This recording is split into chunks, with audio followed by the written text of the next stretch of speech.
믿사오며 그 외아들 우리 주 예수 그리스도를 믿사오니 이는 성령으로 잉태하사 동정녀 마리아에게 나시고 본디오 빌라도에게 고난을 받으사 십자가에 못 박혀 죽으시고 장사한 지 사흘 만에 죽은 자 가운데서 다시 살아나시며 하늘에 오르사 전능하신 하나님 우편에 앉아 계시다가 저리로서 산 자와 죽은 자를 심판하러 오시리라.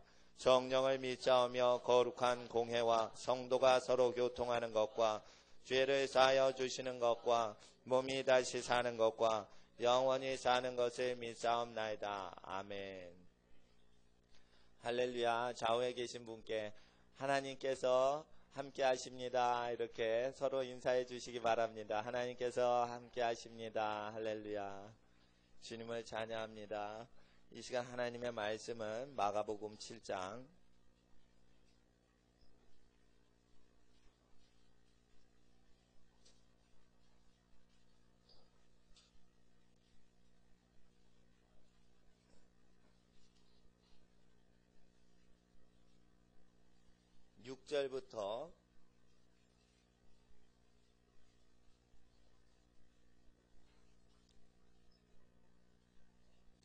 6절부터 14절까지 조금 절이 있지만 7장 6절부터 14절까지 오늘 어버이날이기도 한데 하나님의 나라의 말씀에 대해서 우리가 함께 나누도록 하겠습니다. 7장 6절부터 14절까지 마가복음 7장 6절부터 14절까지 함께 받들어 읽겠습니다.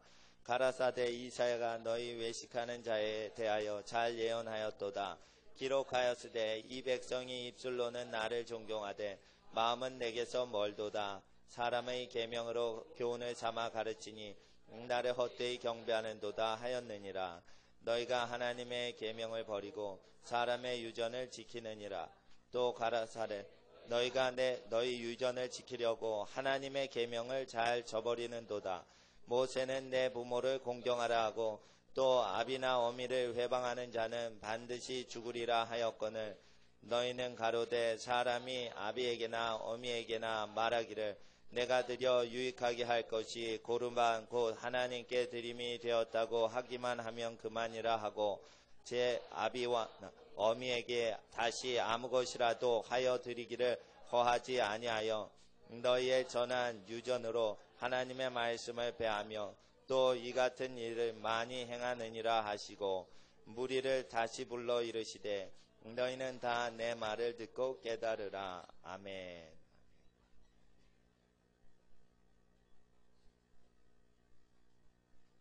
기도드리겠습니다.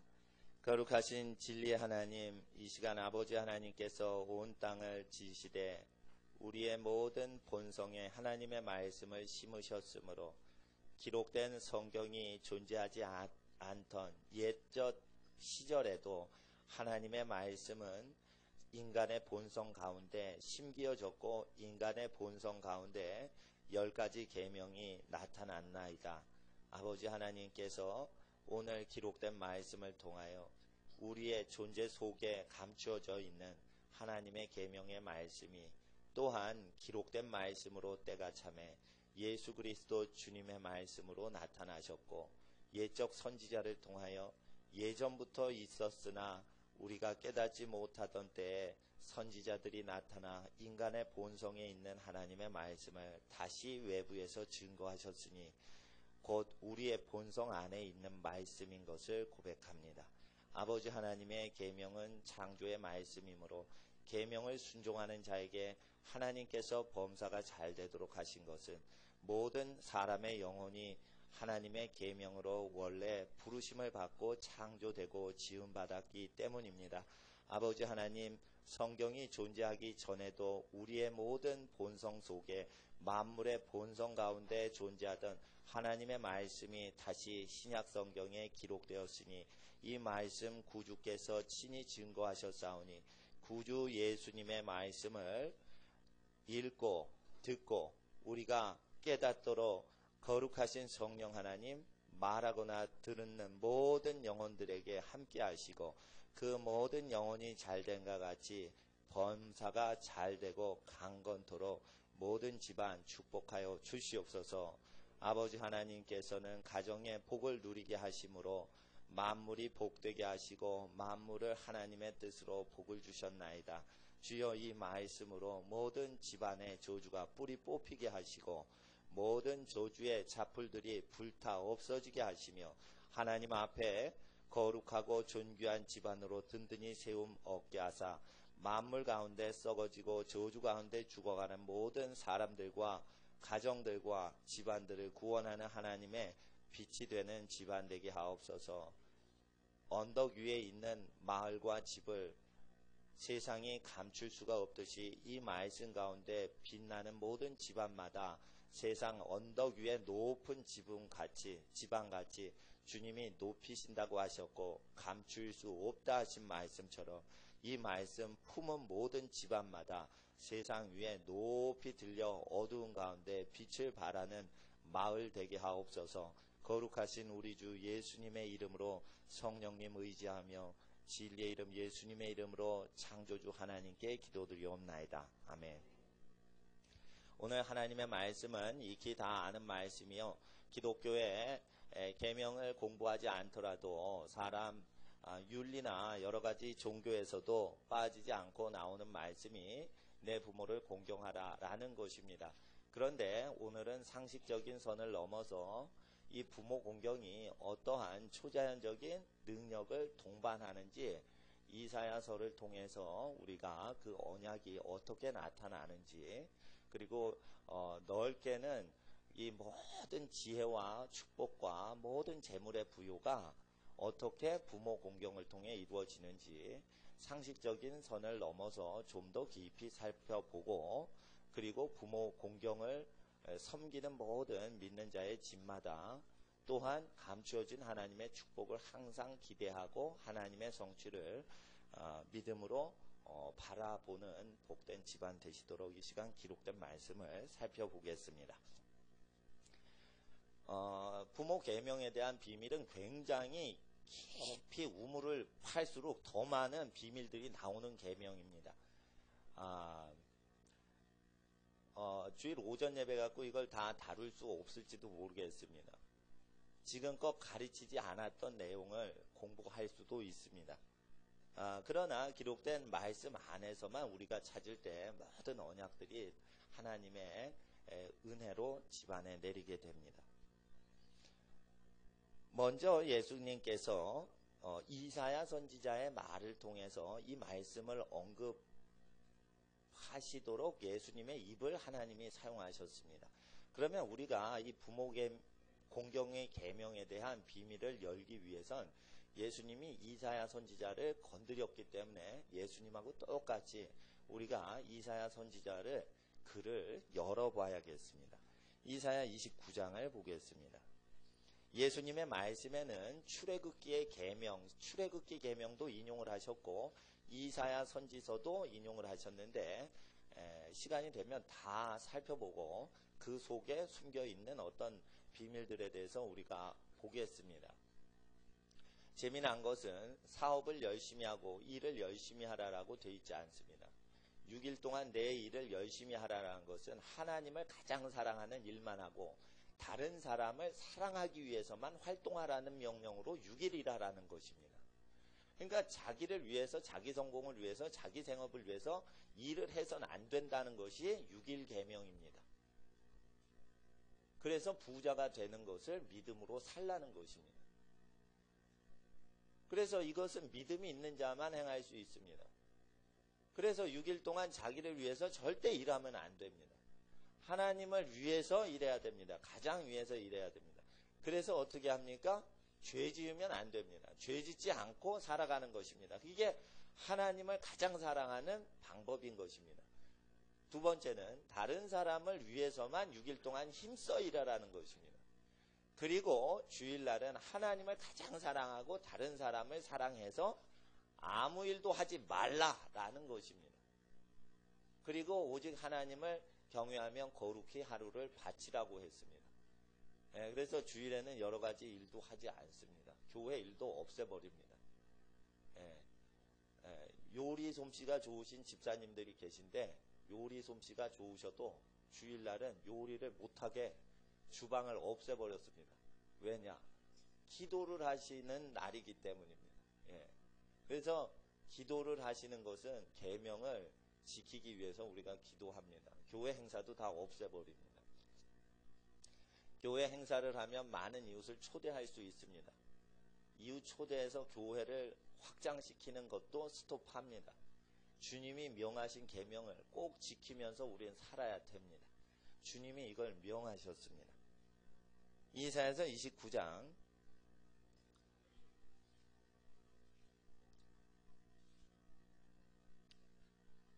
13절에 주께서 가라사대 이 백성이 입으로는 나를 가까이하며 입술로는 나를 존경하나 그 마음은 내게서 멀리 떠났나니 그들이 나를 경외하면 사람의 계명으로 가르침을 받을 뿐이라 라는 것입니다. 사람의 계명으로 가르침을 받고 하나님의 계명을 저버릴 때 반드시 사람들은 하나님의 계명을 저버리지 않습니다. 그리고 다른 가르침을 집중함으로 하나님의 계명이 자연스럽게 지켜지지 않게끔 하는 것입니다. 이게 경건의 모양입니다. 경건의 모양으로 말미암아 진리를 버리는 것입니다.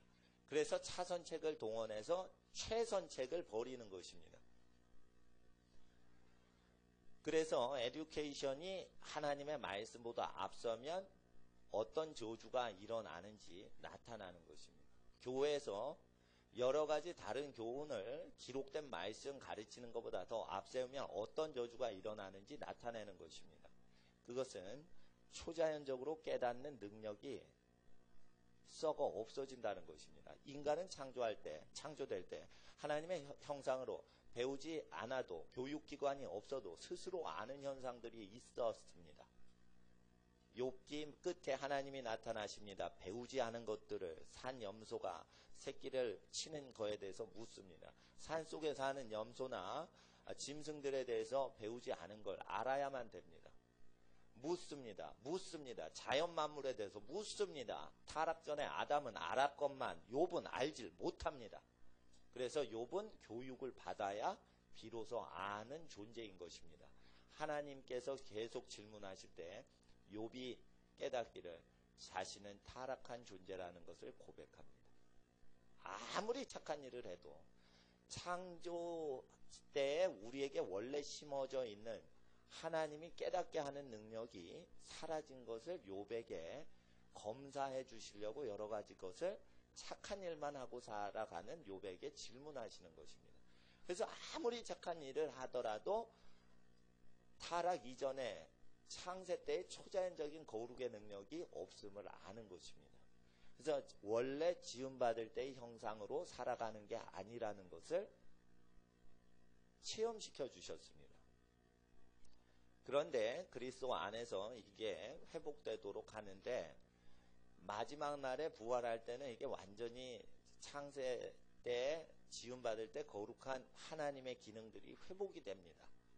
성령의 9가지 은사들이 내려오는 것도 여전히 타락 이전의 능력이 다시 회복될 뿐인 것입니다. 방언 통변하는 것도 원래 타락 이전의 사람이 언어 달라도 뜻 중심을 잃기 때문에 다 뜻을 알아냅니다. 예언을 하는 것도 하늘의 뜻과 교통을 하기 때문에 예언 능력을 원래 갖고서 창조되었습니다. 병 고치는 것도 원래 만물이 고장나 있으면 하나님이 땅을 다스리라 할 때 하나님의 능력으로 땅을 다스리기 때문에 망가져 있는 존재들과 병든 피조물들을 손을 대서 고치는 능력을 원래 갖고 하나님의 말씀으로 지음받았기 때문입니다. 그래서 하나님의 말씀이 나타나서 육신으로 오셔서 직접 하나님의 말씀처럼 어떻게 사람 인자가 지어졌는지 보이시는 겁니다. 그래서 기적을 행할 때마다 예수님은 하나님의 아들이라고 하실 때가 간간히 있으시지만 인자가 라고 자신을 표현하십니다. 인간의 자손은, 인간의 자녀는 이런 기능이 원래 있다라는 것입니다. 그러할 때 하나님의 계명을 어기면 10가지 계명을 어기고 다른 교육, 에듀케이션을 교회나 예배당이나 학교 기관에서 가르칠 때 어느 증상이 나타나냐면 깨우쳐지는 현상이 나타나지 않고 습득만 하는 지식 존재가 됩니다. 깨우친다는 건 무엇입니까? 감추어져 있는 걸 알아내는 걸 얘기합니다. 굳이 가르치지 않아도 밑에 있는 의미를 깨우쳐야 되는 것입니다. 그런 능력이 인간에게 원래 있었던 것입니다. 그 깨우치는 능력이 사라진다는 것입니다. 그래서 교육을 많이 받으신 분들이 어둡습니다. 주로 보면 어둡습니다. 그래서 맑은 사람들, 깊이 깨닫는 사람은 다 혼자서 뭘 묵상하는 사람입니다. 재미난 것은 서구 유럽에서 가장 지식이 높았고 어려운 사상을 이해했던 사람이 칸트인데 임마누엘 칸트입니다. 이 임마누엘 칸트는 자기 고향, 자기 마을을 떠나질 않습니다. 사람을 만나지 않습니다. 그리고 무엇만 합니까? 자연을 보고 산책만 합니다. 그리고 떠오른 걸 기록합니다. 전 세계 모든 박사들이 그 사람의 뜻이 무엇인지 연구하고 지금껏 수백 년 동안 그거 갖고 먹고 삽니다. 아인슈타인은 특허청에서 일했습니다. 스위스 베른의 특허청에는 스위스에 어떤 사람들이 있었냐면 독일이 어지러울 때 독일에 있는 기술공들이 많이 스위스로 이주를 합니다. 그래서 독일의 시계 산업의 핵심 기술을 갖고 있던 사람들이 스위스로 이사를 하면서 스위스가 가장 고난도의 시계를 개발하는 국가가 됩니다. 그건 독일에 있던 시계공들 중에 가장 기능이 좋았던 사람들이 독일이 난리가 나니까 산속으로 피신하느라고 스위스 갔을 때인데 거기서 여러 가지 국리를 하고 눈 많이 내리는 나라에서 국리를 합니다. 그럴 때 여러 가지 발명품들이 나옵니다. 그때 그 발명 특허에 등록하는 기관이 베른의 특허청이었는데 베른의 특허청 직원 하나의 이름이 아인슈타인이었습니다. 상대성 이론을 이 베른 특허청에서 일할 때 느낀 겁니다. 무언가 어디서 배우지 못한 거를 발명해내는 사람이 자꾸만 오는 겁니다. 그럴 때 아인슈타인에게는 상상력을 동원하기 시작합니다. 배우지 않았던 것에 대해서 상상하기 시작합니다. 그리고 상상했는데 자신이 빛과 함께 달려가고 날아간다면 무슨 현상이 일어날지 상상을 하고 그것을 이론으로 적었는데 그게 특수 상대성 이론이었습니다. 학문기관에서 이걸 배울 수가 없는 것을 상상이 아주 되고 상상을 실험하는 사람들이 자꾸만 나타나니까 그게 상대성 이론이 됐는데 실제 검사를 하니까 측량을 하니까 그 상상했던 게 실제 현상이었습니다. 그래서 물리학의 법칙으로 세팅까지 됩니다. 여러분 보십시오. 사람은 어떤 걸 배우지 않고 계속 만들어내는 능력이 있다는 것입니다. 많은 사람이 아인슈타인은 물리학과 대학원에서 박사 공부를 하면서 아인슈타인이 물리학 이론을 만들어낸 줄 압니다. 전혀 그렇지 않습니다. 물리학 공부를 하는 사람들은 영이 깨끗하지 못하면은 전혀 그것을 어떻게 할 줄 모릅니다. 그래서 이해만 하는 것입니다. 깨우치는 게 굉장히 중요하다는 것입니다. 이런 능력은 10가지 모세의 계명을 지킬 때 일어난다라는 것을 이사야가 계시받아 기록을 해놨습니다. 그래서 부모 공경을 하면 초자연적인 능력이 깨닫는 능력이 나타나는 인물이 돼서 머리가 되는 인생을 산다는 것입니다.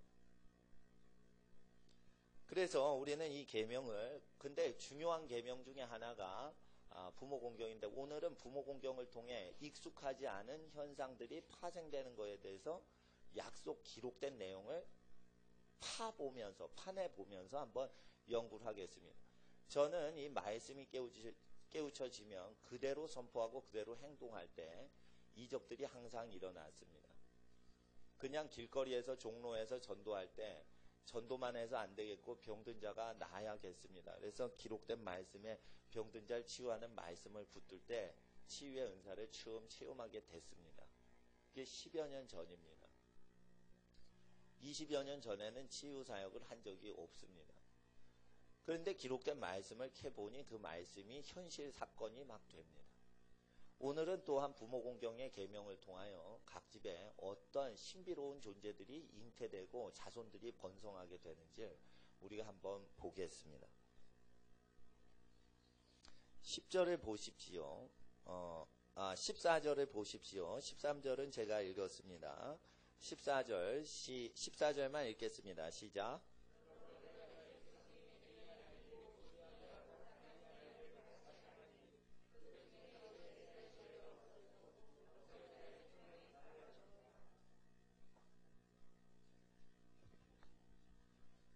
지혜자와 명철자의 총명은 무엇입니까? 사람을 깨우치는 현상을 얘기하는 것입니다.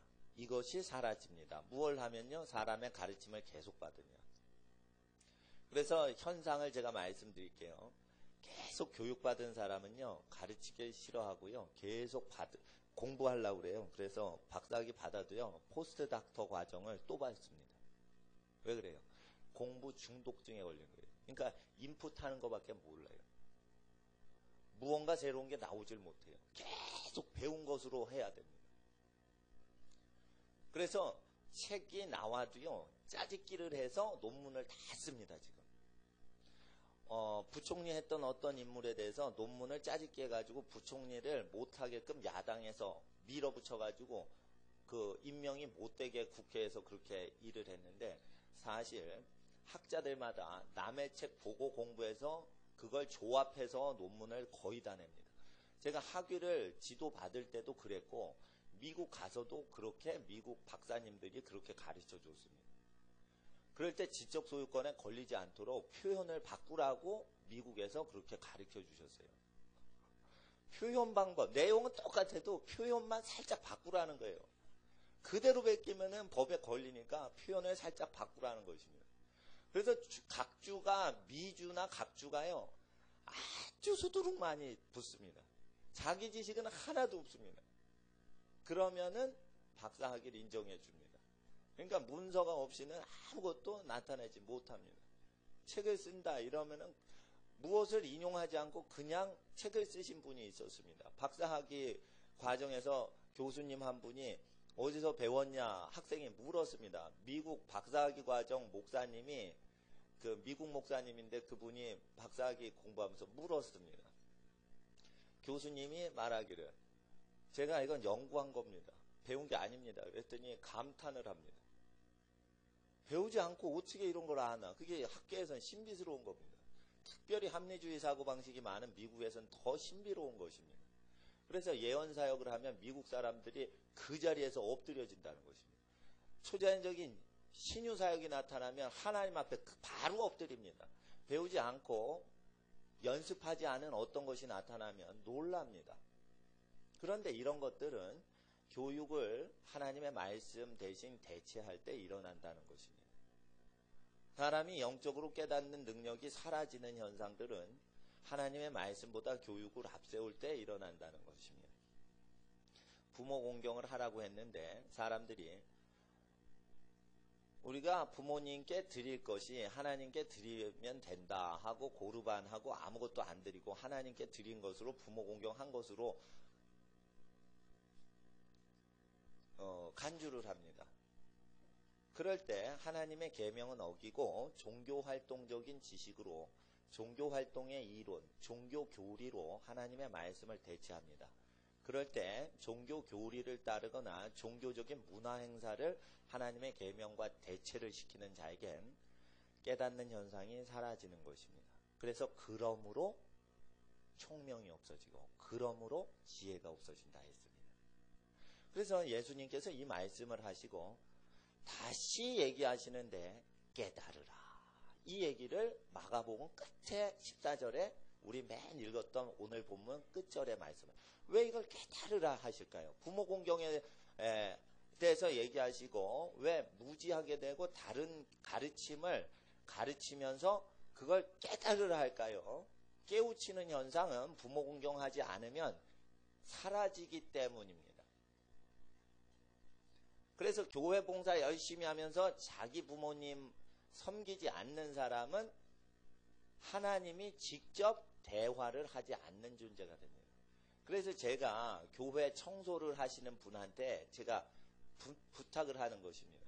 자기 양가 부모님을 손발로 가서 청소하거나 설거지 해드리거나 이런 거를 하지 않으면서 교회에서 설거지나 청소하는 거 하지 마십시오. 이렇게 얘기하는 것입니다. 왜 그러냐면 그 사람의 영혼이 건강해지고 나서 교회 바닥이 깨끗해지는 게 중요한 것입니다. 사람의 영혼이 건강해진 것이 더 중요한 것입니다. 사람의 영혼이 깨끗한 것이 교회 바닥이 깨끗한 것보다 더 중요한 것입니다. 그래서 제가 말씀드립니다. 자기 부모님을 공경해야 하나님의 깨우치시는 현상이 나타난다는 것입니다. 근데 결혼하면 둘이 한 몸이기 때문에 자기 배우자 부모님도 자기 부모님이 되는 것입니다. 그래서 결혼한 뒤에는 양가 부모님을 동시에 섬겨야 됩니다. 결혼 전에는 자기 부모님만 챙기면 돼도 양가 부모님을 다 챙겨야 되니 결혼은 거룩해야지 하는 것입니다. 부지런해야지 하는 것입니다. 근데 결혼 전에 자기 부모님을 이용하고 용돈만 타내고 공경은 하나도 안 하고 힘든 일은 엄마 아빠가 다 하겠지. 이러고 자기 뜻대로 활동하고 알바한다 뭐 한다 이러면서 계속 밖으로만 돌고 부모님한테 예의범절 하나도 없는 사람은 결혼하면요. 상대방 배우자 부모님한테 폐를 끼칩니다. 그래서 사람이 저주에 들어가는 것입니다. 예. 그래서 부모님과의 관계가 안 되면 땅에서 저주를 받는다. 구약성경 마지막 절이 두렵건대 내가 와서 땅을 저주로 칠까 하노라. 그리고 구약성경이 끝나고 마태복음 시작됩니다. 구약성경의 마지막엔 땅에 왜 저주가 옵니까? 아비의 마음이 자녀에게로 돌이키지 아니하고 자녀의 마음이 아비에게로 돌이키지 아니하여서 땅에 저주가 내린다는 것입니다.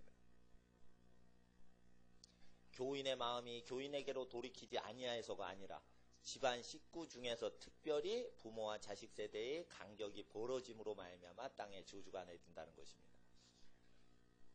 그래서 땅에서 그 존재를 창조할 때 그 툴이 도구가 부모라는 존재를 통해서 하나님이 창조하셨는데 인간을 창조하실 때 부모라는 손을 통해서 창조를 하셨습니다. 그랬는데 그 부모를 무시하면 어떻게 됩니까? 피조물이 저주받아 썩어지는 현상이 일어납니다. 찐빵이 어느 날 나는 도톰하고 예쁘게 생긴 찐빵이야. 저렇게 밀가루같이 못생기지 않아서 나는 따뜻하고 예쁘고 동그랗고 예쁜 찐빵이야. 나는 밀가루 싫어. 저렇게 못생기지 않아서 자기를 낳아준 밀가루를 무시를 합니다. 밀가루 다 갖다 버려. 이럽니다. 오직 찐빵만 예쁘게 있는 것만 있게 해. 이럽니다. 그리고 어떻게 합니까? 자기의 근원지인 밀가루를 무시합니다. 그럼 찐빵도 저주받아 썩어 없어지는 것입니다. 찐빵 자체가 익은 밀가루이기 때문입니다. 익은 밀가루가 자기가 익기 전의 모습을 잘 모르는 것입니다. 이와 같이 부모 계명은 하나님의 원래 타락 전에 인간 본체에다 부여하신 기능이 솟구쳐서 싹이 날 때 그 초자연적인 능력을 더 양육 잘 되도록 양육을 도와주고 발육을 도와주는 것입니다. 영의 기능을 도와주는 기능으로 부모 공경을 하라는 것입니다. 아브라함이 본토 친척 아비집 떠날 때요. 부모님이 돌아가신 직후에 떠납니다. 창세기 12장 1절 바로 앞절에는 11장의 마지막 절에 데라가 205세에 하란에서 죽었더라. 아브라함 아버지가 돌아가셨는데 거기서 어머님이 남아 계시다는 기록이 없어요. 그러니까 아마 아브라함의 어머님은 먼저 아버님보다 먼저 돌아가신 것 같습니다. 아버님이 돌아가시니까 부모님이 없는 것 같아요. 느낌이. 그리고 205세에 아버님이 데라가 돌아가시니까 아브라함이 처하고 조카 롯하고 이렇게 어린 사람들만 데리고 떠나죠. 그건 어른 세대가 돌아가신 것 같습니다. 그래서 부모 공경하지 않고 떠난 게 아닙니다. 믿음의 조상이. 그러죠? 예, 다 그렇게 됩니다. 그래서 하나님께서 선교사로나 전도자로나 주님의 사역자로 부르시는 경우엔 엘리사처럼 다 두고 떠나게 하고 있고 12제자들처럼 그 그 가정일 내려놓고 떠나는 경우는 있어도 하나님께서 공식적으로 부르기 전에는 부모를 떠나서 살면은 그게 저주당하는 겁니다. 그래서 하나님 앞에서 이 초자연적인 능력은, 깨닫는 현상은 다 부모 공경으로부터 오기 때문에 예수님께서 부모 공경 계명 얘기하시고, 그리고 다 깨달으라 하니까 깨닫지 못해요, 또 제자들이. 그래서 또 질문해요. 그러니까 상세히 또 가르쳐 주시는 게 뒷본문에 나옵니다. 그러니까 예수님께서 깨달으라라고 말하신 것은 앞에 얘기하신 것을 순종하면 깨닫는 현상이 하늘로부터 내리기 때문에 깨달으라 하신 겁니다. 너희 베드로야, 요하나, 야고보야, 너희가 노력해서 깨달으라 라는 의미가 아닙니다. 부모 공경을 하고 하나님의 계명 지키고 인간의 가르침을 그 하나님의 계명 대체하지 말라는 것입니다. 그럼 깨달음이 있을 것이니 깨달으라, 이런 뜻입니다. 예수님이 깨달으라 하는 것은 공부하거라, 궁리하거라, 연구하거라 라는 뜻이 아닙니다. 깨닫는 것은 연구해서 깨달아지지 않습니다. awakening, 이 깨우치는 현상과 awakened, 깨우쳐지는 현상은 초자연적 현상인 것입니다. 사람들이 이 현상은 10가지 계명을 순종할 때 깨닫는 현상이 일어나는 것입니다. 먹고 사는 것에 대해 어떤 일을 할지 깨우쳐야지 그 사업에도 성공하는 것입니다. 사업을 할 때도 무언가 깨우쳐서 길을 볼 수 있는 사람이 크게 성공하는 것입니다. 교육을 해도 아인슈타인이 공부를 한 게 아닙니다. 깨우친 겁니다. 왜 그럴까요? 계속 공부하지 않고도 무언가를 발명해내는 사람이 자꾸만 방문하는 특허청에서 근무를 했기 때문입니다. 환경이 중요합니다. 환경을 거룩히 해야 천재도 납니다. 아인슈타인은요, 5살 때까지 말을 못했기 때문에 말 못하는 어린이들에게 유럽 사람들은 아인슈타인 증세다 이럽니다. 그건 뭐냐면 아둔하게 보이는 아이들한테 너는 아마 천재가 될지도 몰라 라고 격려를 해줄 때 말 못하는 아이들한테 너 아인슈타인이구나 이렇게 농담하는 게 있죠. 아인슈타인이 물리학자인데 물리학자가 산수 잘해야 되는데 어릴 때 산수를 못했어요. 말을 못했어요. 바보란 말이에요, 바보. 그래서 아인슈타인이 어릴 때 그걸 잘 못했어요. 근데 환경이 제가 볼 때는 좋았던 것 같습니다. 이름이 아인, 하나, 슈타인, 스톤이라는 뜻이에요. 독일어로. 돌멩이라는 뜻이에요. 그 돌대가리라는 뜻입니다. 그게. 독일어 아시는 분은 다 알아요. 슈타인, 이건 독일어 초급책에 나오는 단어, 보캐블러리예요. 슈타인. 아인은 완이라는 뜻이거든. 돌멩이 한 개, 짱돌이라는 뜻입니다. 근데 천재가 됐어요. 하나님께서 깨우치는 현상은 굉장히 중요한데 깨우치지 못하게 하는 현상은 왜 일어나냐? 그것은 10절에 잠들게 하는 신을 인간에게 붓기 때문입니다. 원래 인간은 깨우치는 신적 존재입니다. 근데 하나님께서 계명을 지키지 않고 교육을 대체하면 10절 현상이 일어납니다. 그래서 놀라라는 것입니다. 9절과 10절을 읽어주세요. 9절과 10절 시작.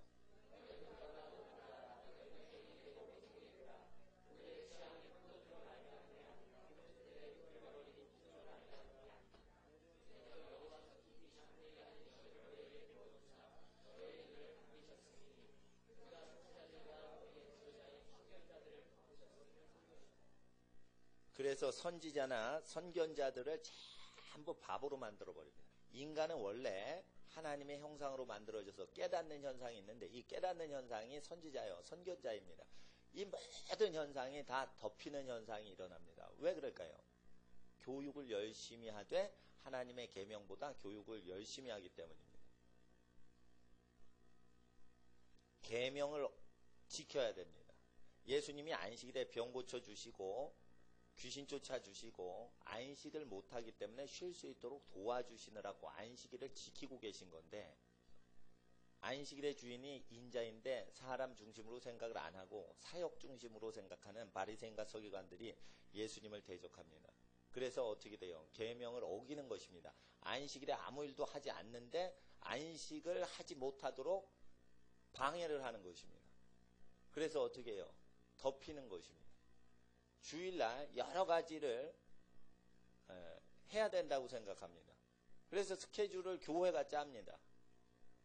그러면 사람들이 덮이는 것입니다. 둥과 영과 혼이 덮이는 것입니다. 또한 자기 스케줄대로 하루를 사용합니다. 덮이는 것입니다. 하나님 앞에서 그래서 우리는 단순하게 신앙생활하는 것을 습득하는 훈련이 필요합니다. 복잡하게 사람을 계속 만나면 깨닫는 현상은 다 없어집니다. 그래서 예수님께서 말씀하시는 것을 우리가 주의해야 되는데 왜 놀라야 됩니까? 여기 29장 초반부에 보면요, 전쟁이 나요. 그래서 전쟁 나서 다 죽게 되는데 놀라라는 것입니다. 선견자와 선지자들이 다 눈이 감겨져서 전쟁 나기 전에 다 소경을 만들어 버려서 전쟁에서 다 불타 죽는다는 것입니다. 이게 29장 1절부터 8절까지의 내용이에요. 다 죽어버립니다. 전쟁이 납니다. 아리엘이여 아리엘이여, 슬프다 아리엘이여 아리엘이여, 이렇게 1절이 시작됩니다. 하나님의 사자여 하나님의 사자여 라는 뜻이에요. 근데 아리엘이라는 발음이 번제단이라는 단어하고 발음이 똑같습니다. 네 다리도 다리요 한감다리도 다리요. 발음은 다리 똑같죠. 이와 같이 히브리어도 발음이 똑같은 단어가 있는데 하나님의 사자라는 아리엘이란 발음하고 번제단이라는 아리엘 발음이 유사 발음이 나기 때문에 하나님의 사자여 아리엘이여 너희가 번제단같이 불질름을 당한다. 그러면서 예루살렘이 다 불바다 된다는 뜻이에요. 왜 그럴까요? 이사야 선지서에 이사야가 말합니다. 부모 공경은 안 하고 하나님께 드림기만 하면 됐다 하고는 자기 멋대로 종교 행사는 나발려 널려놓고 하나님의 계명은 하나도 지키지 않는다는 것입니다. 그래서 이게 무슨 죄입니까? 종교인들의 죄라는 거예요. 종교인들이 종교활동 열심히 하면서 기록된 말씀에 집중 안 한다는 거예요. 그래서 어떻게 해요? 도시가 불질러진다. 잘 보세요. 부모를 위해주지 않으면요, 어떤 착한 일을 해도 그 대상을 이용해 먹으려고 착한 일을 하는 것입니다. 여러분 아십시오. 부모 공경 안 하는데 사장님한테 잘해요. 그건 사장이 한테서 돈을 얻어 타려고 사장을 이용해 먹으려고 사장한테 아부 떠는 겁니다. 결국은 뭐예요? 사장이 해를 안 당하려면 그 사람을 죽여버려야지 해를 안 당하는 거예요. 그래서 부모 공경 안 하면 죽이라는 거예요. 인간이 이기적으로 경제활동한다는 거예요. 자 보세요. 가장 헌신적으로 희생적으로 사랑하는 분한테 감사치 않고 계속 부려먹고 이용해먹고 그러면 어떤 사람도 이용하는 것입니다. 예. 군대에 갔던 어떤 청년이 있었습니다. 편지를 쓰는 시간이 있습니다. 훈련소에서. 편지를 쓰는데 부모님한테 먼저를 안 쓰고 여자친구한테 먼저 씁니다. 왜 그럴까요? 부모님한테는 편지를 안 써도 자기를 버리지 않는데, 근데 여자친구한테는 잘 보여야지 자기를 버리지 않는데, 군대 3년 갔다 오는 동안 그래서 자기를 배신하고 다른 사람 사귈까봐 편지를 보낸대. 그런 인간이 나쁜 놈입니다. 부모님 먼저 편지를 써야지 여자친구는 언제든지 배신할 수 있는 존재라. 그렇기 때문에 사람이 부모님 먼저 해야 되는데 사람이 이렇게 간악한 것입니다. 결국 뭐 해요? 결혼하죠? 그러면 그 여자친구일 때는 잘해줘도 결혼하고 부인이 되죠? 그럼 이제 옛날에 부모님 대하듯이 편지도 안 쓰고 결혼했으니까 나 배신 못 때리겠지. 이러고는 또 회사 직원들이나 상사한테만 막 아부떱니다. 그러니까 뭐냐면 군대 때 습성이 회사 결혼해서 회사 취직하고도 남는 겁니다. 그래서 가장 희생적인 사람한테는 인생을 희생하지 않는 습관이 계속 이어집니다. 그래서 하나님 앞에서 깨우쳐지질 않습니다.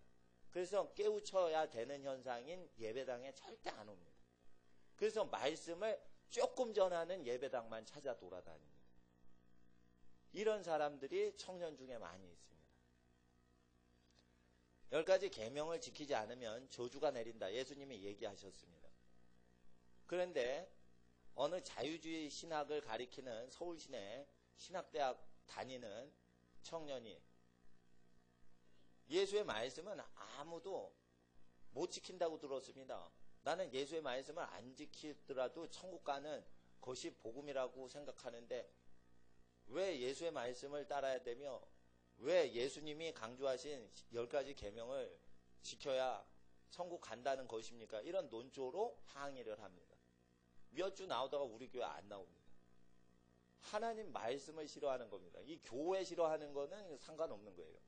근데 하나님 말씀 싫어하면은 이거는 교회에 오게끔 할 필요는 없는 거예요. 하나님 싫어하는데 억지로 교회가 하나님 배신하는 사람을 더 사랑할 필요가 없는 거예요. 그러니까 교회는 싫어해도 되는데 하나님 말씀 싫어하면은 수가 안 생깁니다. 깊이 잠들게 하는 신이란 건 뭐냐면 인간은 원래 깨우침이 현상이 있어서 에듀케이션이 없어도 스스로 아는 현상이 일어나는데 이 신이 내리면은 깨우쳐지지 않습니다. 그래서 미련한 현상이 일어나요. 이 미련한 사람들마다 그래서 교육을 계속 집중하는데 가르치시는 선생님만큼 지혜롭게 못 됩니다. 미련하기 때문에. 미련하기 때문에. 네. 그래서 재벌 집안에서 10여 년 전에 과외 한 과목에 500만 원씩 과외 선생 드렸답니다. 요즘은 1000만 원 쓸지도 몰라요. 재벌들이 물가 올랐으니까. 영어 수업하는데 과외를 하는데요. 1대1로 과외하는데 예를 들어 제가 옛날에 들은 얘기입니다. 강남의 학원 강사한테 들은 얘기입니다. 500만 원 쓴답니다. 한 과목 공부하는데. 근데 여러 과목으로 한대요. 그럼 한 달에 수천만 원 과외비로 쓴다는 겁니다. 근데 머리가 돌대가리면은 500만 원, 수천만 원 써도 지혜가 안 내리면은 이건 영어가 안 되게 돼 있어요. 그리고 영문학 박사를 해도 영어 원래 은사가 있는 사람을 못 따라가는 겁니다. 공부를 아무리 많이 해도. 그래서 하나님 앞에 지혜를 받는 게 제일 중요한데 그래서 하나님이 제일 좋은 것을 주시는 겁니다. 그래서 예수님이 깨달으라라는 말씀 전에 계명 지켜라. 대신 또한 무슨 말씀 더 붙이십니까? 인간의 계명을, 인간의 교훈을 하나님의 가르침인 양 가르치지 말라 이거예요. 쉽게 말해서 목사에게 말씀을 하시는 겁니다. 네 설교하지 말라 이 뜻입니다. 네 설교를 하면 내 백성 영이 다 어두워진다. 내 양이니 내 말을 전해라. 예수님 말씀을 우리는 새겨야 됩니다. 그래서 목회자마다 자기가 죽으려면 자기 설교합니다. 그리고 자기가 살려면 주님 생명의 말씀이신 예수님 분부하신 것만 증거해야 돼요. 그러지 않으면 자기 영이 죽어버립니다. 자기 영이 죽는데도 왜 자기 설교를 합니까? 그건 영이 죽어버린 목회자라 그런 겁니다. 그러니까 별놈의 교훈을 다 증거해도 자기 영이 원래 죽어 있으니까 자기가 죽은지도 모릅니다.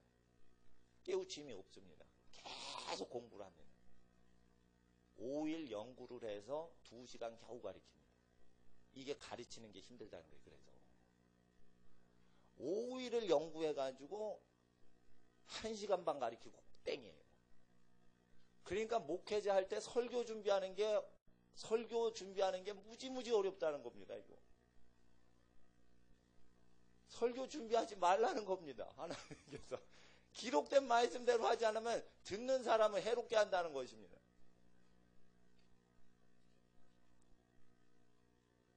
우리가 그 부모 공경에 대해서 또한 공부해야 되는 것은 바울의 빌립보서를 한번 보세요. 유럽인들이 부모 공경 안 합니다. 왜 안 할까요?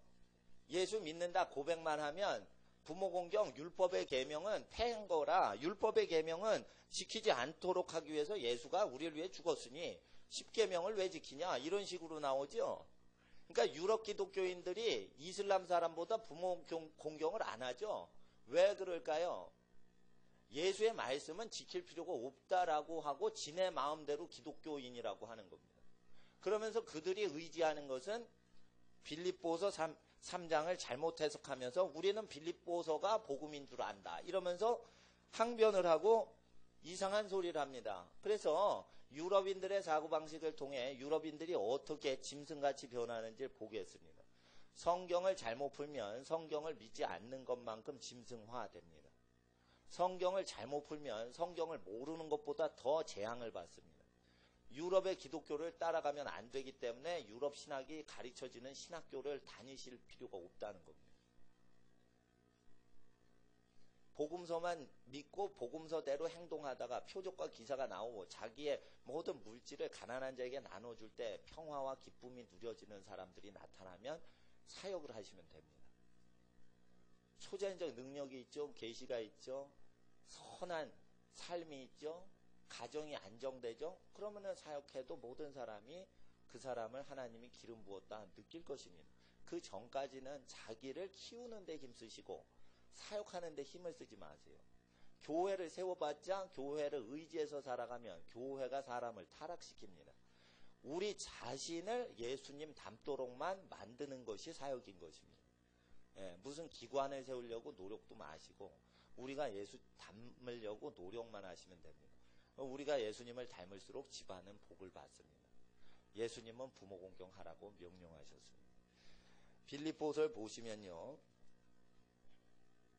자, 6, 7, 8절 3장 6, 7, 8절을 읽어주세요. 시작.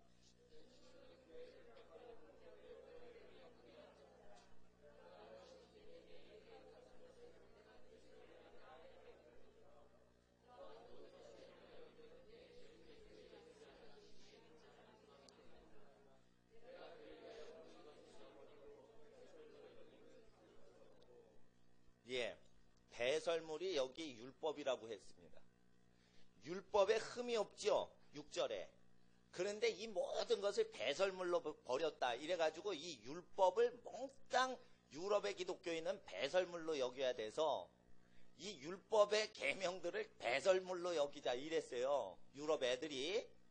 그래서 구약 성경을 지킬 필요가 없고 예수라고 주라 고백만 하면 된다. 그리고 빌립보서가 바울 신학의 중요한 책인데 이걸 통해 그리스도를 안다. 말로만 안다. 이러면 율법을 다 배설물처럼 버려도 괜찮기 때문에 십계명을 안 지켜도 된다. 이러면서 십계명만 나오는 게 아니에요. 동성연애 하지 말라라고 돼 있어요. 동성연애 하는 거는 없애버려라 이랬어요. 그런 구절도 섞여서 나옵니다. 부모 공경해라 이것만 나오지 않습니다. 부모를 회방하면 돌로 쳐 죽여라 이런 것도 같이 섞어서 나오고 동성연애 하는 것들 제거해버려라. 너의 민족 중에는 하나님의 백성 중에 동성연애자를 없애버려라. 또한 간음하거나 음행하거나 바람피면은 심판이 임하니까 그거 돌로 쳐 죽이라. 무섭게 해라. 이렇게 된 게 섞여서 나오는 거예요. 좋은 말이 부모 공경해라 복 받는다 이렇게 딸랑돼 있는 게 아닙니다. 그런데 동성연애자들이 쭉 읽는데 동성연애 금지법이요 부모 공경하고 섞여서 나와요. 도적질하지 말라랑 동성연애 금지법이 섞여 나온단 말이에요. 그러니까 어떻게 해요? 동성연애 허용시키려면 부모 공경할 필요도 없다는 식으로 한꺼번에 나가야지 되는 거예요. 그래서 동성연애자들이 율법은 폐지됐다 이러면서 이걸 갖고 들어온단 말이에요. 그러니까 유럽의 바보 같은 어리석은 신학자들이 자기도 부모 공경 안 하고 탐심이 많고 음란한 포르노물에 오염이 돼 있는 게 유럽 문화인데 그거를 싸우지도 않아요. 우리나라 사람 같으면 막 싸우잖아요. 이거 애들 보고 왜 이따구 식으로 해요? 길 가면서 막 그러잖아요. 근데 유럽 애들은 그러지 않는단 말이에요. 기독교를 믿어도. 그러니까 항변을 할 수가 없는 거예요. 그러니까 동성연애자들이 니네 부모 공경하냐 이랬더니 안 하더라도 예수님 믿으면 의롭다. 그러면은 동성연애 금지 법안도 그 부모 공경하고 같은 톨로 돼 있는데 그 죄나 이 죄나 비슷한 죄 아니냐? 다 죄 아니냐? 이러면서 들고 와요. 그러니까 동성연애자를 허용하자는 소리를 신학자들이 막 하는 겁니다. 왜냐하면 율법을 잘라버려야 된다, 배설물같이 버려야 된다라고 이거를 그런 식으로 해석하는 거예요. 잘못하는 거예요, 이거 해석을. 유럽학자들이 그래서 예수님은 율법을 지켜라 가리키는데 바울은 율법을 버리라, 배설물로 여기라고 했으니, 잘 들으셔야 됩니다, 이거. 듣다가 딴 생각하면 완전히 이상한 인간 됩니다, 이거. 끝까지 가셔야 돼요. 네. 예수님은 율법을 옹호하고 부모 공경해라 했고 10계명 지키라.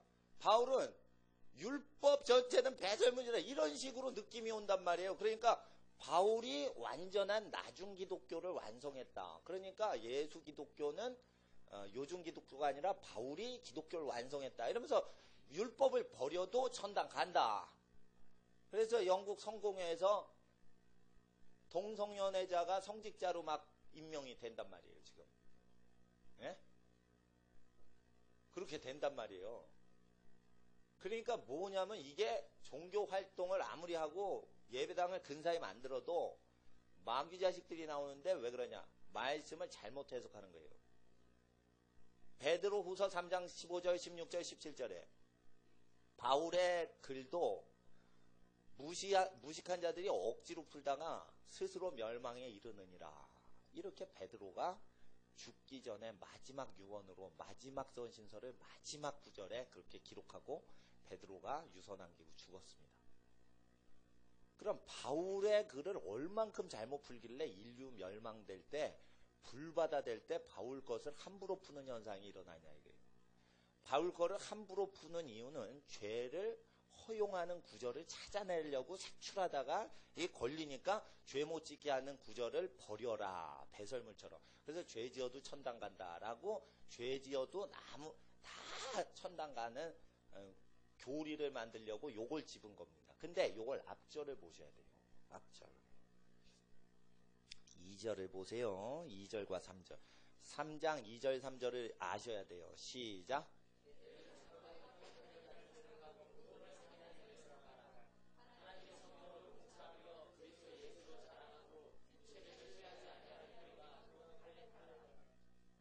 이건 뭐냐면 할례당을 삼가라, 손할례당을 삼가라. 손으로 몸 찢고 피 흘리는 의식인 할례 의식을 자랑하는 존재들이 있었어요.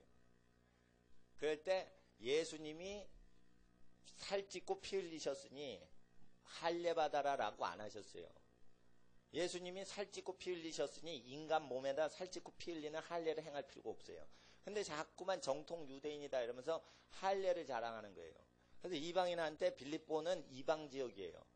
이 빌립보는 요즘 그리스 영토에 있어요. 발칸반도에 있는 이 빌립보 지역의 사람들은 헬라인들이에요.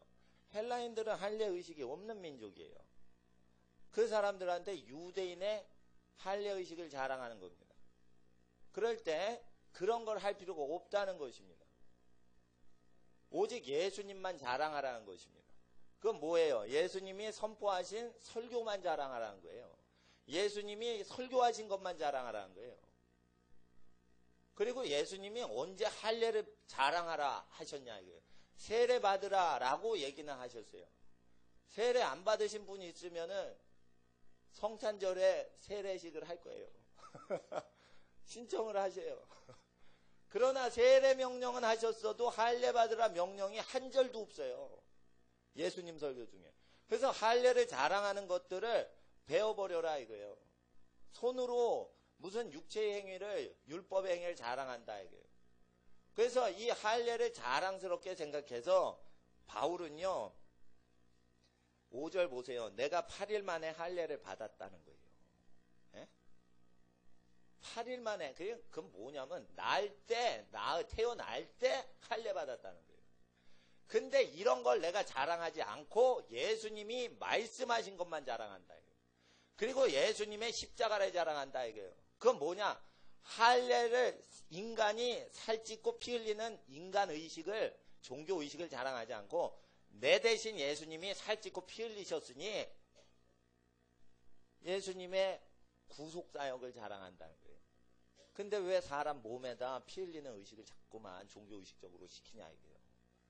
그러니까 빌립보 기독교인들이요, 유대인 중에 할례 받은 것을 자꾸만 무할례자에게 자랑하는 사람을 조심하라라는 거예요. 그런데 빌립보인들이 생각할 때 바울이 무할례자라서 할례인들을 싫어하는 게 아닌가라고 생각할까봐 바울이 나야말로 진짜 할례자다라는 거예요. 그런데 예수님이 십자가에서 살찌고 피 흘리시는 구속사역을 하셔서 목숨 버리셨는데 우리가 또 하냐 이거예요. 그럴 필요가 없는 거예요. 40일 금식하라고 하시면 합니다. 근데 예수님이 40일 금식하라는 명령이 없어요. 그래서 예수님의 고난을 지는 경우엔 40일 금식을 시키시는 경우가 있는데, 주님이 명령하신 건 내가 명령한 모든 것을 가르쳐 지키게 하라, 이렇게 명령이 돼 있지, 40일 금식하라고 명령돼 있지 않아요. 네 원수를 사랑하라, 그리고 가난한 사람을 도와줘라, 그리고 복음을 증거해라, 그리고 내 부모를 공경해라, 명령하신 거 다 지키라고 돼 있지, 명령하신 거 빼놓고 딴 거 하면 안 된다 이거예요. 그래서 하나님 앞에서 예수님만 자랑하라는 뜻이에요. 그래서 요거 3장 2절부터 쭉 읽어서 요거 8절까지 가면요, 배설물이 뭔지를 알아요. 쓸데없는 거라 이거예요. 이건 할례를 자랑하는 걸 얘기하는 거예요. 할례 자랑하는 걸 하지 말라. 그리스도께서 완성하셨다 이거예요. 그리고 오직 예수님으로 기뻐하라 이거예요. 근데 이것을 8절만 딱 한 절 띄어서 읽잖아요. 그럼 율법 전체가 더러워서 배설물이라고 보는 거예요. 여기서 그래서 율법 전체가 찢어져서 없애버리는 저주가 유럽 땅에 일어날 때 부모 공경도 같이 없어지는 거예요. 이해를 하시겠죠? 왜 유럽인들이 교리가 이상해지면서 타락하는지. 근데 이걸 신학교에서 안 가르쳐 줍니다. 신학대학원에서도 안 가르쳐 줍니다. 그러니까 이 현상들은 현실과 모든 잘못된 것을 그냥 깨닫고 알아야 되는데, 그냥 믿음 없어서 그런가 보다가 아니라 다른 걸 믿는 거예요, 지금. 예수님 설교를 믿는 게 아니라 다른 걸 믿는 거예요. 그건 뭐냐면, 어떻게 하면 죄 짓고도 천당 갈지 어느 국리를 믿는 거예요. 그러니까 그런 걸 믿으시면 저주받는다는 거예요. 그래서 교회 생활하고 영이 어두워진다 이거예요. 그래서 그 유럽 사람들이 설교 한 편 하려면 10몇 년 동안 박사학위를 받아야지만 설교를 할 수 있게 해주는데, 성경은 모릅니다. 성경은 안 읽습니다. 여러 가지 설교 훈련을 합니다. 다른 설교를 하게 훈련시킵니다. 그게 설교학의 텍스트가 돼서 전 세계 돌아다닙니다. 설교학 시간에 보면 성경을 그대로 전달하는 게 아닙니다. 이야기를 기승전결로 짜서 3요지로 해서 첫째, 둘째, 셋째, 결론은 이러고 끝나게 가르쳐요. 그게 유럽 설교학에서 기본 패턴인 거예요. 그래서 신학대학원 다니면은 서론 시작합니다. 재밌는 이야기로 주로 시작해요. 첫째, 둘째, 그리고 끝나면은 기쁘다 이러는데, 셋째 하면 아우 설교 안 끝나네 이러거나 이제 이러다가 결론 이러고는 딱 끝납니다. 그래서 45분 설교, 30분 설교 다 그런 식으로 한단 말이에요. 이거 어디서 나온 거냐면 유럽의 설교학에서 나온 거예요. 근데 이 유럽이요, 지금도 그걸 그렇게 가리키는데요. 사람의 교훈을 가리켜요. 그러니까 그런 거 제가 다 배웠는데, 이 사람의 교훈이 들으시는 분을 해롭게 해요. 그래서 설교 자체가 해롭습니다. 그러니까 예수님이 명령하신 걸 그대로 받고 깨우쳐지는 현상은 효도하고 관련이 있다. 그럴 때 논리학자들이 이럽니다. 부모 공경하는 거랑 깨우쳐지는 거랑 원인 결과가 연관성이 없다라고 생각을 합니다. 논리적으로. 그래서 믿질 못합니다. 논리에 엮어줘야 그제야 믿는데, 믿을 수가 없다는 겁니다. 부모 공경은 윤리적인 거요. 깨우치는 것은 학적인 건데 어떻게 이게 연관이 되냐 이거예요. 그래서 믿질 않아서 무식해져서 계속 공부만 해야 되는 겁니다. 공부를 여러분 하시면요, 집안 재산 다 날립니다. 쓸데없는 공부해가지고 집안 재산을 다 날려요. 집 한 채 없애야지 유학 보내요. 장학금 타면 몰라도 장학금 타지 않으면은 집 한 채 다 날린단 말이에요. 외국인이라 또 비싸게 물려요. 근데 배워놓고도 이제 지혜가 없습니다. 지혜가 없으니 스스로 살아갈 수 없죠. 대학에 빌붙어서 살아야 됩니다. 대학에 교수 자리 나야 되는데 그래야 밥을 먹고 사는데, 아니면 연구원 자리, 그거 얻기도 하늘의 별이에요. 그래서 제가 아는 학장님 얘기가, 뇌물 주면 걸리니까 기부금을 많이 드러내놓고 대학 재단에 한답니다. 그리고는 입후보를 한답니다. 그러면은 대학 재단에서 많은 재산을 시사했기 때문에 그 사람을 교수 채용한대요. 왜냐면 그게 비슷비슷하거든요. 박사학위 받은 사람이 널리고 널렸어요. 예. 그런 식으로 해서 드러내고 이제 열심을 해서 그 직장을 얻습니다. 그러니까 결국 지혜가 있으면 자기 혼자 어떻게 할 텐데 그게 없으니까 30년 동안 배운 것을 계속 가르쳐주는 교실을 마련해 주는데 취직을 또 해야 되는 거예요. 예. 그렇게 되니까 굉장히 어렵고요. 자기 학설을 넘어서는 사람이 나오면 위협적인, 생계를 위협하는 존재가 됩니다. 그래서 신학교 교수님들 중에 자기가 가르치는 것을 초월하는 신학자가 나오면은 이단 정죄를 해요. 성령의 역사는 사라졌다. 기적은 없다.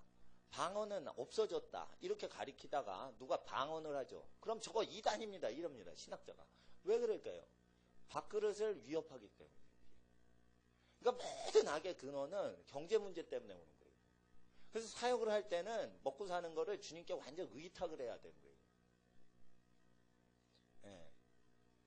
그래서 남의 터 위에 복음 전하지 않기로 힘쓰라는 말씀이 그겁니다. 하나님 앞에서 이 말씀은 초자연적인 인간을 이루시는 하나님의 능력이 나타나서 굉장한 거룩의 능력이 나타나는 것입니다. 요한복음 10장 34절을 펼쳐보시기 바랍니다. 요한복음 10장 34절.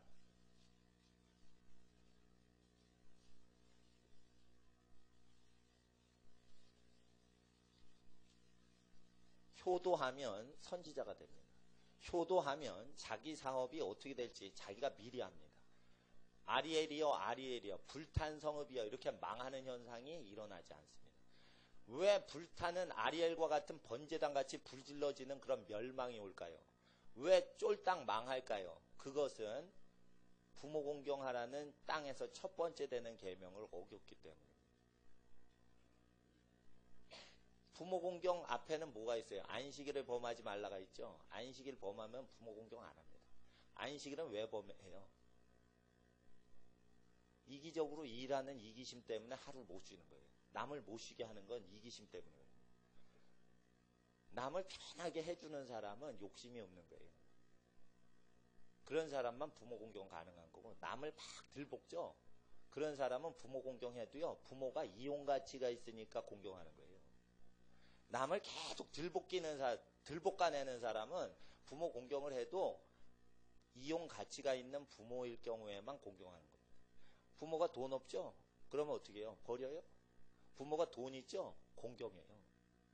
재벌 집안 중에 재산 나눠주기 전까지 효도 안 하는 자식들이 없습니다. 다 효도를 끝내줍니다. 그러다가 증여를 모 재벌 그룹이 했어요. 죽지도 않았는데 상속 안 하고 증여를 했어요. 그랬더니 자기 뜻대로 막 합니다. 아버지가 그걸 막 제지했더니 아버지를 고소합니다.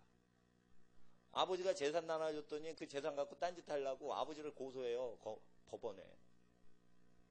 근데 재산 나눠주기 전까지는 열심히 효도를 합니다. 재벌 총수 집안 자식들은 효도를 임금님 섬기듯이 합니다. 돈이에요, 돈. 그러니까 뭐냐면 이웃을 네 종이라도 네 자녀라도 네 객이라도 너의 집안에 거하는 사람들을 아무 일도 하지 말게 쉬게 해라. 이 계명을 꼭 지킨 사람만 5계명 부모 공경 계명으로 참되게 들어갈 수 있는 것이지 앞에 계명 어기고 뒤에 계명 못 지키게 돼 있어요. 그래서 10가지 계명이요. 이게 순서예요, 순서. 순서를 다 1계명부터 4계명 지킨 사람이 부모 공경을 할 수 있는 거예요. 근데 1계명부터 4계명까지 지키지 않으면서 부모 공경하는 건 부모가 이용가치가 있고 자기를 사랑해 주니까 자기 행복을 위해서 자기 행복을 돕아주는 사람을 잘해줄 뿐인 거예요. 부모님은 자기를 위해 주니까 자기가 행복하려면 부모를 잘해줘야 되니까 자기를 위해서 부모 공경하는 경우도 있다 이거예요. 그래서 1계명부터 4계명까지 하나님을 공경하는 사람만 부모님을 참되게 섬길 수 있다.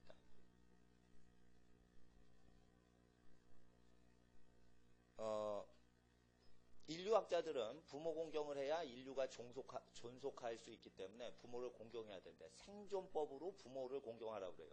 하나님은 그렇게 얘기 안 하십니다. 생존해야 되는 인류가 번식해야 되니까 번성해야 되니까 존재해야 되니까 부모 공경해야 된다. 인류학자는 그렇게 가르쳐요. 인류학에서. 그러나 하나님 말씀은 부모를 그렇게 이용 도구로 수단으로 사용하지 않습니다. 존재 자체인 것입니다.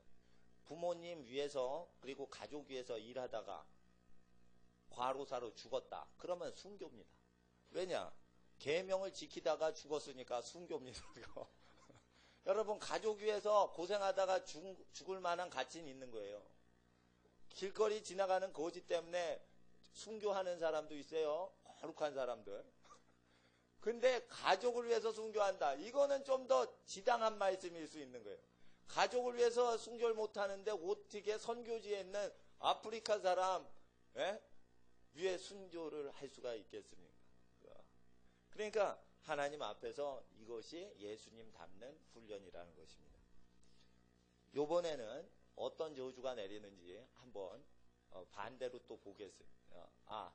요한복음 10장 34절 35절 읽고요. 구약으로 다시 엘리사 이야기로 넘어가도록 하겠습니다. 10장 요한복음 10장 34절 시작.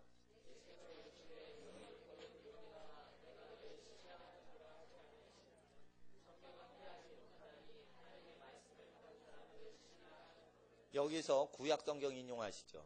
성경은 패하지 못하나니 구약성경을 얘기합니다. 구약성경은 패하지 못하나니 그럼 구약성경에 내 부모를 공경하라는 계명 지키면 신이 되는 거예요. 신기가 나오는 거예요. 여러분. 신기가 나오는 거예요. 조선조에서 임금들이 관리 채용할 때요. 임금들이 머리가 안 좋아요. 그래서 양심적인 사람인데 머리가 좋아야 등용을 했어요. 항상 그랬어요. 왜 그러냐면 머리 좋은 사람은 많은데 사악한 사람이 너무 많으니까 어떻게 해요? 착하면서 머리가 좋아야 돼. 정직하면서 머리가 좋아야 돼. 그럴 때 뭐 어떤 기준 하나 딱 잡으면은 사람을 거의 정확하게 선출한다 이랬어요. 효자 효녀를 뽑아야 된다. 효자는 해를 끼치지 않는다. 이런 개념을 모든 민족마다 갖고 있어요. 네. 효도를 하는 존재는 타인에게 악을 행하지 않는다. 그래서 믿지 않는 사람도 인정하는 원리예요.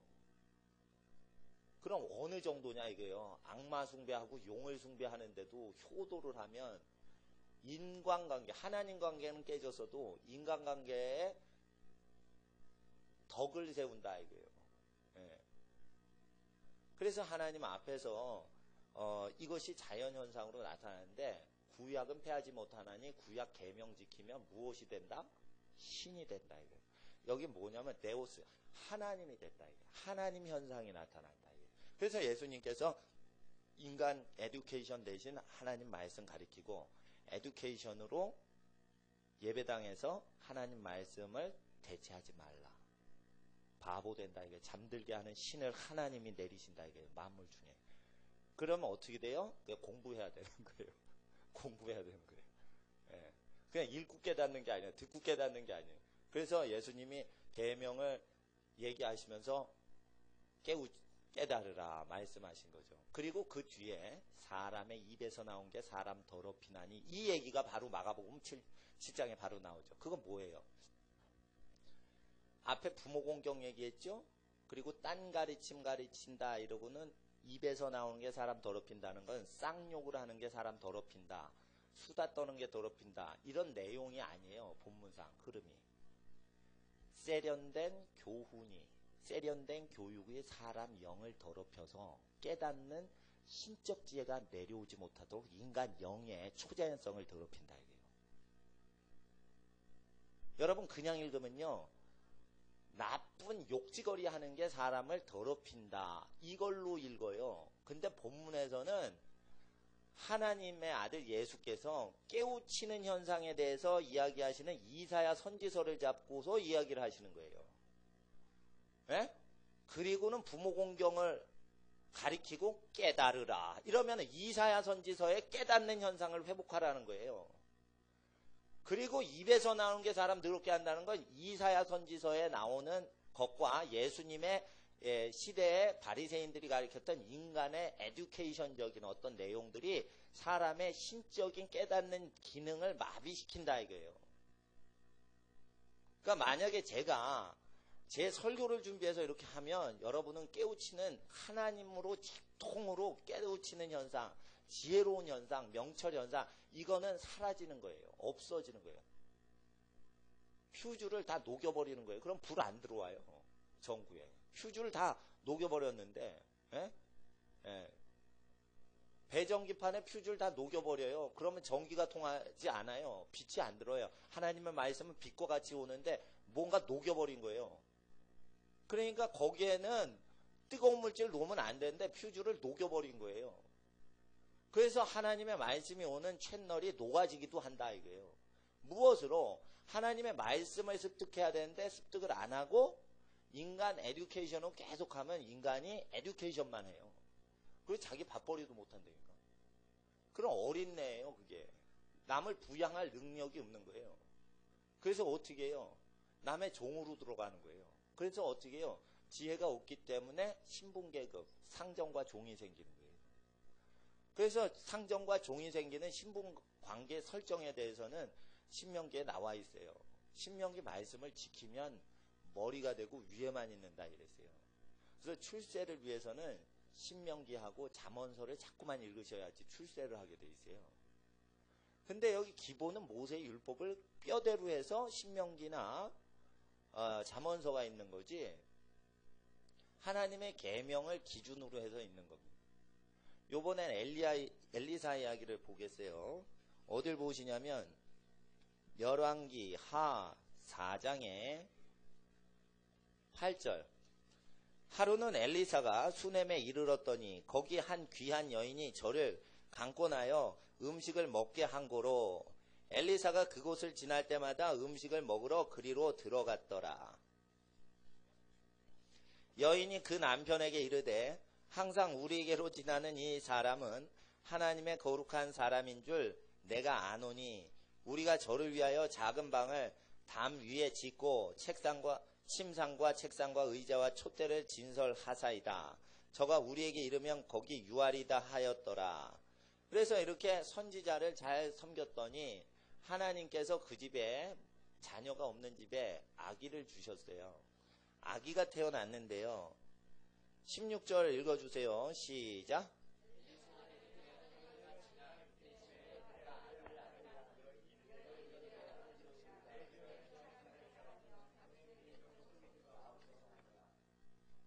그런데 애가 생깁니다. 17절을 읽어주세요. 시작.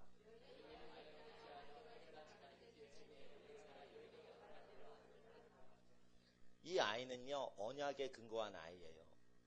이삭과 같이 얻은 애기란 말이에요.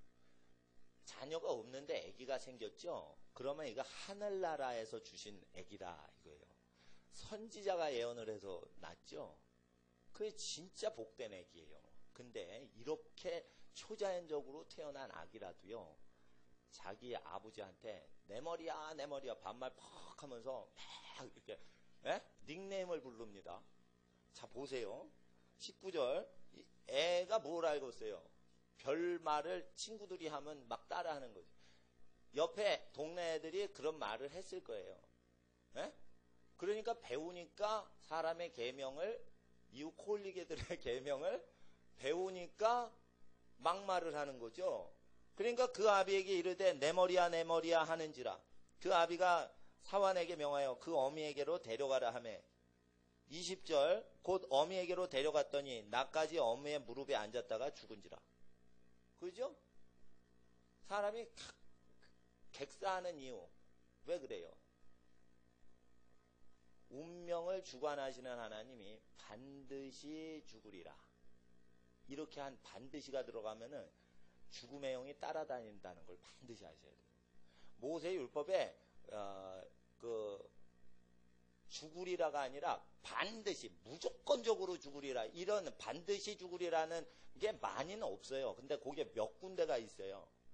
그거에 딱 걸리죠? 그럼 예배당을 다녀도 죽어요. 목회자가 돼도 죽어요. 이 운명이 따라다니는 거예요. 그래서 그거를 회개시키느라고 세례요한이 오는 거예요. 그러니까 예배당 다니는 사람 중에 자살을 하는 사람 요즘 많이 생기죠? 왜 그래요? 언제나 자살하고 싶은 생각이 드는 거예요. 새벽 기도를 하는데도 자살 충동이 끝없이 와서 새벽 기도 다니는 사람이 자살하잖아요. 예?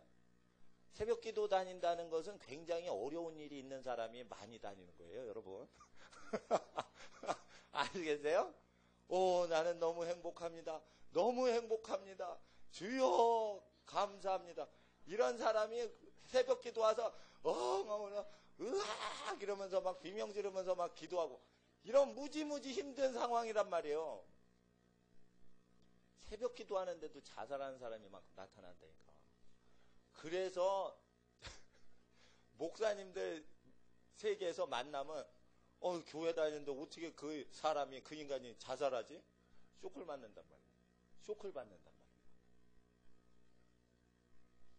이 자살하는 거는요, 그냥 하는 게 아니에요. 저주에 걸려서 자살하는 거예요.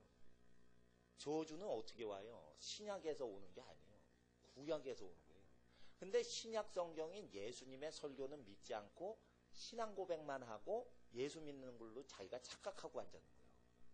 그러니까 예수님 설교는 믿지 않으면서 신약 성경은 읽어요. 계시록 읽고 빌립보서 읽고 율법은 배설물이야 이러면서 그 교회 생활 해요. 율법은 배설물이야. 나는 바울 같아. 나는 거룩한가 봐. 이러거나 부모 공경도 안 하고 자기는 바울이야 한꺼번에. 네. 갑자기 자기가 선지자야. 그러고는 자살 충동이 일어나는 거예요. 그리고 목매달아 자살하는 거예요. 이게 뭐냐? 반드시 죽으리라. 그래서 운명이 따라다녀 쳐 죽이는 거예요. 그래서 초자연적인 은사를 받으려고 부모 공경을 해서 못 받으면 그래도 그냥 미련하게 살아가지만, 예? 어떻게 살지 모르고 살아가지만 축복이 안 오는 정도가 아니라 저주가 온단 말이에요. 그러니까 축복은 없고 저주도 없고 이런 건 없어요, 성경에. 축복이 오면 저주가 떠나가고 저주가 있으면 축복은 사라지는 거예요. 그래서 이 현상이 동시다발적으로 이루어지는 거예요. 그러니까 신적인 기능이 사라지면서 죽음의 영이 오는 거예요. 사울에게서 여호와의 신이 떠나심에 여호와의 부리는 악신이 임하더라. 이게 동시에 임하는 거지. 여호와의 신은 떠나고 악신도 안 오더라. 이런 건 없는 거예요.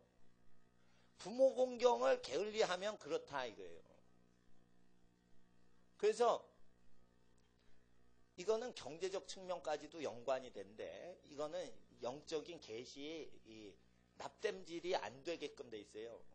부모 공경을 하질 않으면. 부모 공경은 어떻게 교육해요? 애들한테. 할머니 할아버지를 공경함으로 손주 세대가 교육받게 하는 거지. 부모 공경해라, 나를 공경해라 이렇게는 안 되는 거예요. 그러니까 노인네 그 세대를 젊은 세대가 섬겨서 어린애기 세대가 그걸 구경하게끔 해서 생활적으로 익숙하게 해서 교육하는 거지. 자, 오늘은 효도 교육 시간이다. 이러고 하는 게 아니라 이거예요. 이거는 기록된 말씀을 공부할 때만 딱 하는 거지, 회당에서만 하는 거지, 집에서는 그게 아니라 그냥 행동함으로 문화가 되게 하는 거죠. 그럼 부모 공경하려면 멀리 떨어지면 안 되는 거예요. 선교지 가는 경우 외에는 부모님 근처에서 사는 거예요. 다. 그렇게 안 하죠? 그러면 집에 저주 걸리는 거예요. 예. 그거 안 하죠? 그러면은 목회자가요, 교인들 영을 다 닫아놓는 거예요. 잠자게 하는 거예요. 다 영이. 그러니까 이거 잠자는 신이 왜 내려요? 계명 어기니까 그런 거예요. 그러니까 제가 이거 말씀 교육이 왜 더 중요하냐? 교회 행사하는 것보다. 교회 행사라면요, 친구들 데려와가지고 교인 수가 금방 늘어요. 예. 그래서 뭐 선교사님 오실 때 뭐 접대도 더 풍성하게 해드리고 잘해드릴 수 있는데, 일단은 교회 커지는 것보다 더 중요한 게 집이 잘 되는 거예요. 예. 계명을 가르쳐 지키는데, 알아요. 그거 아기 때부터 들었어요. 그래서 안 믿는다는 거예요. 그래서 요거를 자세히 무슨 은사가 오질 않는 현상이 무엇 때문에 일어나고 예수님이 쭉 설명을 하시는데, 그걸 그냥 읽으면 그게 무슨 뜻인지 모르니까 마가복음을 지금 풀어드리는 거예요. 마가복음을 풀어드릴 때 이게 풀이집이 뭐냐면은 구약성경이에요. 그러니까 구약성경 해답지를 제가 보여드리는 거예요. 그래서 이 현상이 실제 일어난다는 거예요. 그래서 갓난 애기라도, 태어날 때 은총으로 태어난 애기라도 쳐 죽이는 현상이 일어난다. 이것은 왜 그러냐? 하나님은 언약을 지키신다. 출애굽기 20장 보세요. 출애굽기 20장 12절과 21장인데 두 개를 다 봐야 돼요. 운명의 헤게모니는 계명을 지키는 자가 헤게모니를 잡지, 운명을 좋은 운세를 받는 게 아닙니다. 좋은 운세는 우리가 만들어내는 거예요. 그래서 운세를 받으러 점쟁이한테 가면 저주받는다고 얘기하시는 거예요. 왜 그래요? 운명 권세를 우리에게 주셨는데, 운명 권세를 데스티네이션 할 수 있는 권세가 우리에게 있는 거예요. 너희는 운명을 택하라. 복과 저주와 생명과 사망을 내 앞에 두었노니 이것들은 운명패들 아니냐. 이게 운세패들이 아니냐. 신명기에 운세패를 쫙 간단 말이에요. 모세 앞에, 여호수아 앞에 운세패를 쫙 간단 말이에요. 그리고 네가 택하라. 그래서 운명은 누가 정하는 거예요? 율법에. 인간이 택하는 걸로 돼 있어요. 근데 인간이 받아요, 택해요? 택하는 거예요. 택하는 거. 택하는 거를 받는 게 아니란 말이에요. 받는 게. 택하는 거예요. 택하는 거. 그래서 예수를 택하는 거예요. 안 택해요. 그럼 저주받는 거예요. 근데 예수를 택했대. 근데 예수 설교는 안 택하고 예수만 택했다는 거예요. 예수 이름만 택했다는 거예요. 예수 설교는 택하지 않고. 그러면 예수를 버린 거예요. 예수는 원래 말씀이에요. 그래서 예수님이 말씀하신 내용을 택해야 예수 택한 거예요. 예수 설교하신 내용은 택하지 않고 예수를 이빨림으로 이름만 택해요. 그러면은 예수를 택한 게 아니에요. 그래서 저주가 오는 거예요. 그래서 목사들이 저주받는 거예요. 그 목사들이 그래 저주받는 거예요. 자기 설교를 하니까 저주받는 거예요. 주님이 전달하라고 명령하신 것만 전달을 해야 되는데 설교를 해야 되니까 저주받는 거예요. 그러니까 저주는 그대로 옵니다. 예배당 생활을 해도. 그러니까 하나님 앞에서 심판이요, 크라이스트 처치부터 지진이 나는 거예요. 불신자 일본의 지진이 더 크지만은 지진이 뉴질랜드 크라이스트 처치 기독교 도시예요. 그거 두드려 잡는 거예요. 돈이 없으면 거의 지옥이죠. 뉴질랜드 생활하신 분들 고백하기. 돈이 많으면 천국이에요. 밴쿠버가 유엔에서 지정한 세계에서 제일 살기 좋은 도시예요. 밴쿠버에 살아보신 분은 얘기해요. 갑부들의 천국이다. 서민들의 지옥이다. 밴쿠버가 그렇다 이거예요. 밴쿠버가. 요트장이 있죠. 바다 공기 좋죠. 막 그래서 요트 타고 살기 좋죠. 아주 유람 생활하기 좋은 도시라 이게. 그래서 이제 뭐 전 세계 1등 도시 밴쿠버, 캐나다 밴쿠버 딱 했는데 물가 비싸죠. 일자리 없죠. 네? 사람 살기 돈 없으면 제일 지옥 같은 곳이라는 거예요. 거기 있는. 그러니까 모든 기준이 세상 기준으로 돼 있어요. 하나님은 복은 이 계명 지키는 자에게 있습니다. 12절 읽어주세요. 20장 12절 시작.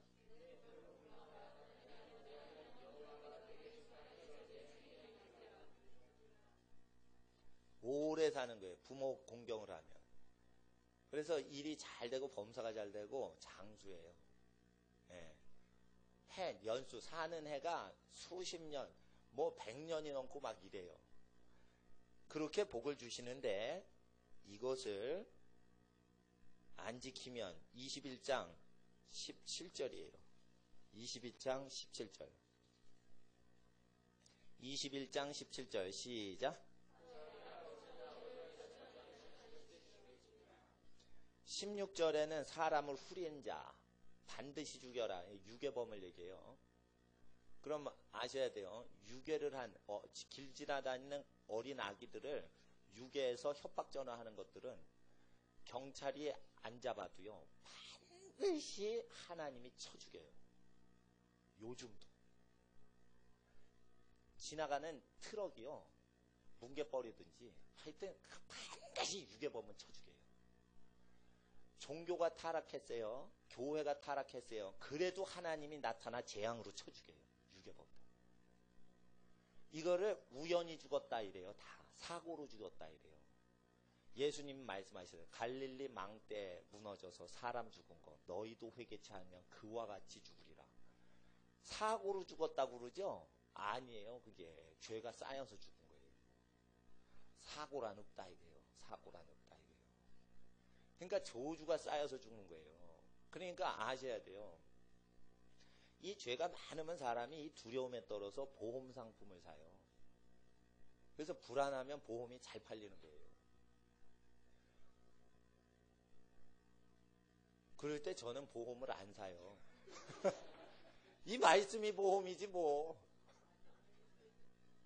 국민연금에서 전화가 와서 책을 몇 권 찍어내시니 사업가신가 봐요. 그래요. 이거 비영리한 책고 다 나눠줘가지고 돈 없어요. 연금 낼 돈 없어요. 그러니까 팩스를 보내달래. 그래가지고 팩스를 또 보내줬어. 그러니까 자기네 사람 모집해가지고 해야 되는데 자료 제출해야 된다고 그래요. 그래 내가 미쳤습니까? 국민연금에 의지해서 살아가게. 하나님 말씀에 하나님 일하면 노인돼도 시편 말씀에 노인이 되면요 거목은요 오래될수록 열매가 더 많이 달린다. 이래서 의인은 노인이 될수록 더 존귀해지고 잘 된다. 이렇게 돼 있어요. 그러니까 난 시편 말씀을 믿거든. 지금 국민연금에 낼 것인가? 지금 뭐 선교사님들 오셔서 어렵다고 전화 오고 잠잘 곳 없고 이러실 때 내가 그 도와드리거나 어려운 사람 굶는 사람 도와주고 이런 데 안 쓰고 국민연금 국가기관에 돈 내면 이건 믿음이 없는 거죠. 예. 그러니까 난 국가 안 믿어요. 국가는 망한다고 그래서요. 하나님은 안 망한다고 그래서 하나님은 안 망해.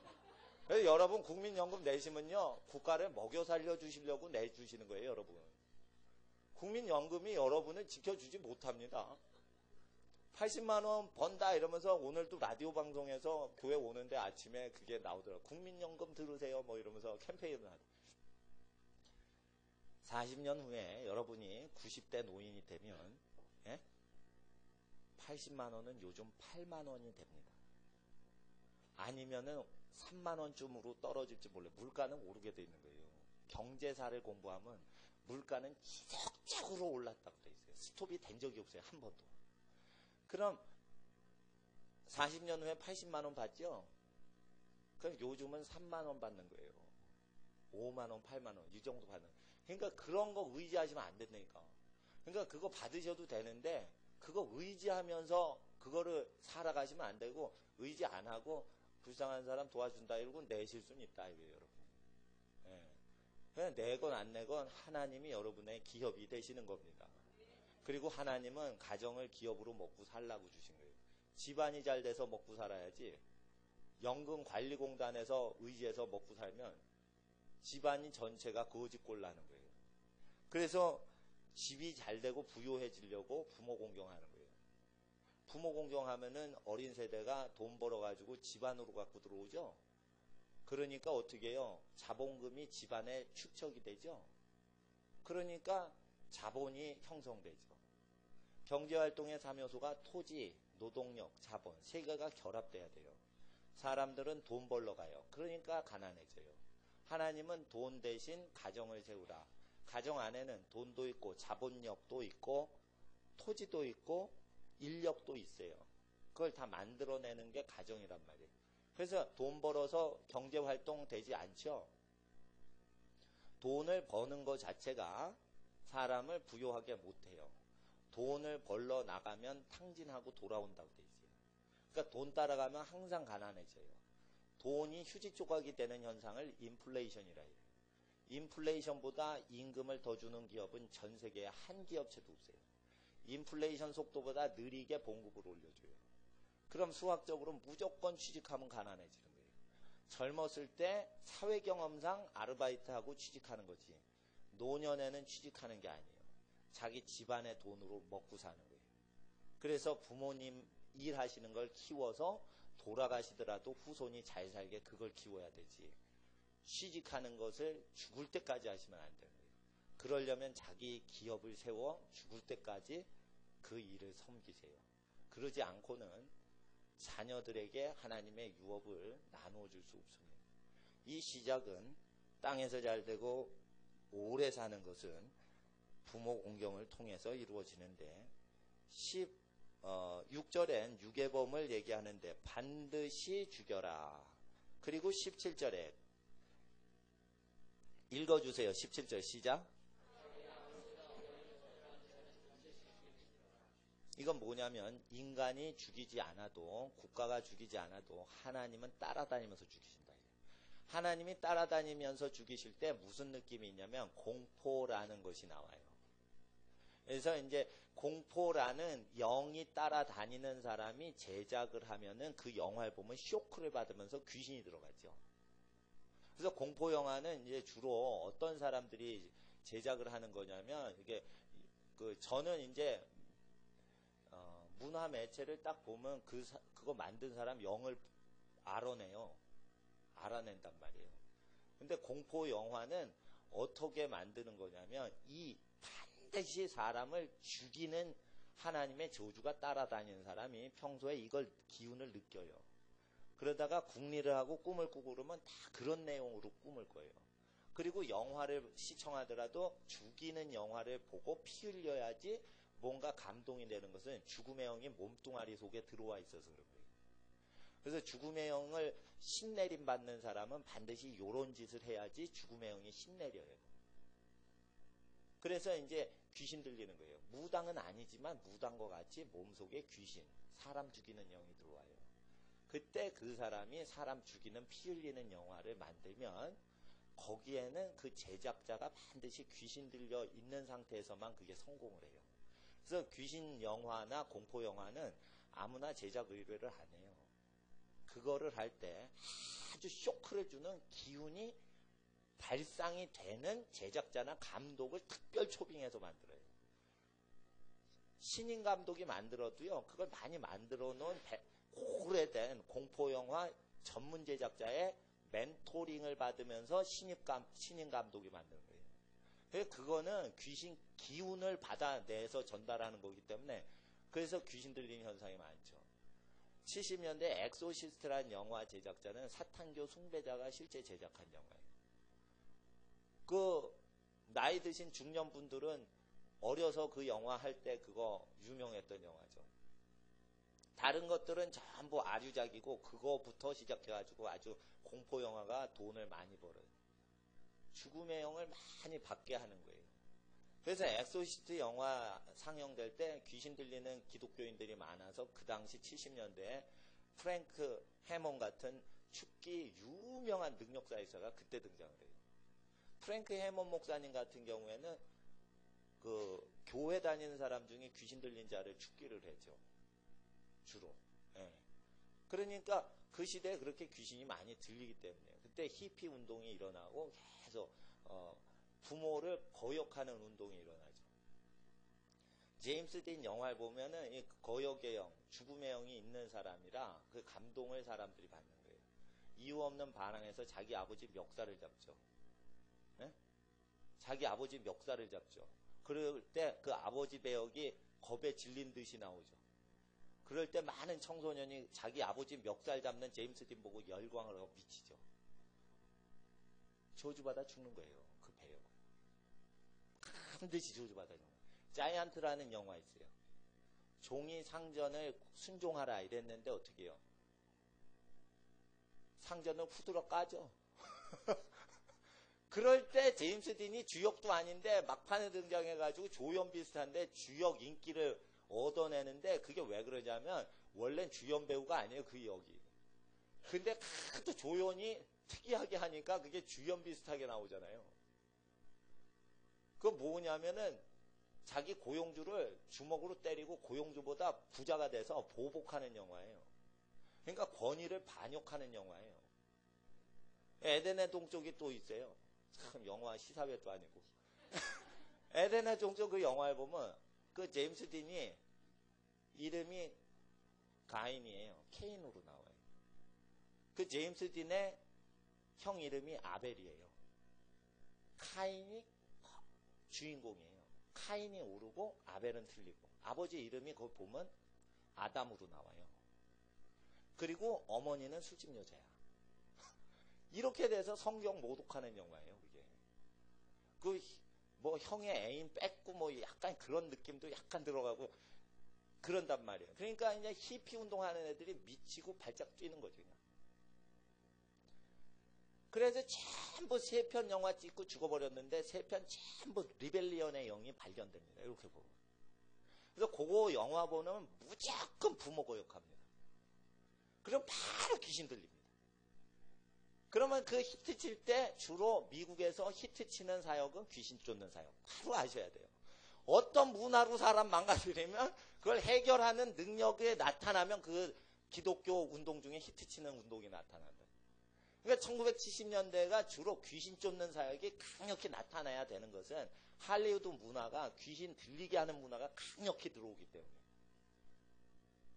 그냥 딱 보시면 아는 거예요. 그런데 예수님 복음서를 가르치지 않는 미국 교회에서 귀신 쫓는 목사님들을 이단으로 막 공격했어요. 왜 그럴까요? 율법은 배설물이라 했는데 율법대로 회개를 시키니까 율법은 안 지켜도 천당 간다고 믿는데 쓸데없이 율법을 가리켜서 회개를 시키니까 이상한 거고 또 기적을 일으키고 귀신 쫓아내니까 이상하게 보이는 거예요. 그래서 우리가 이거 미국의 현대사를 보더라도 이것이 완전히 미국 기독교사의 현대사를 보더라도 성령 그 사역의 역사를 보더라도 이 모세율법은요 미국 1970년대도 그대로 나타납니다. 그리고 자 보세요. 귀신 쫓는 사람들이 뭐 다 성경을 정확히 가리킨다. 나는 그렇게 믿지는 않지만 귀신 쫓는 능력이 나타난 것은 귀신 쫓는 능력이 나타난 것은 귀신 들리는 사람이 많이 나타나기 때문에 그 능력을 풀어주시는 거예요. 그런데 귀신이 많이 들리는 시대인데 귀신 쫓는 것을 이단화시킨다. 그러면은 그 목회자들이 귀신의 영향력을 실제 받고 있는 거예요. 그래서 사람이 귀신 들리는 데에서 해방되고 그러면은 기뻐해야 되는 거예요. 근데 귀신 쫓는 것은 더러운 사역으로 안다 이거예요. 그 잘못된 거라 이거예요. 그래서 이 귀신은 왜 들어오냐? 계명을 어김으로 들어오고 계명을 지키면 귀신이 회개를 한 사람에게선 떠나가고 하나님의 거룩의 영이 내려서 하나님의 말씀을 받은 자마다 신이라 하였거든. 이란 말씀이 성취돼서 하나님의 계명, 곧 예수 그리스도의 계명을 지키는 자에게 아무도 가르쳐줄 필요가 없고 스스로 깨닫는 현상이 일어난다라는 계명이 성취되는 것입니다. 이제 요한일서 마지막 한 번 더 보고 요한일서 2장 27절입니다. 이 구절을 보고 우리가 말씀을 마무리하겠습니다.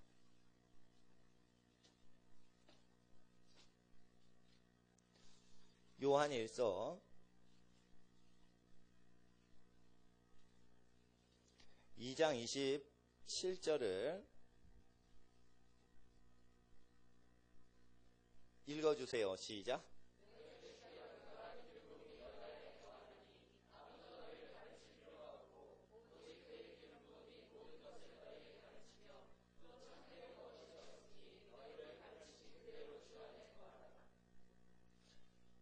너희를 가르치셨던 그대로 주 안에 거하라 라는 것은 예수님이 가르치신 내용 그대로 증거하라는 거예요. 거하라는 거예요. 그러면은 하나님의 기름 부음이 여러분에게 오셔서 깨우치는 현상이 일어난다.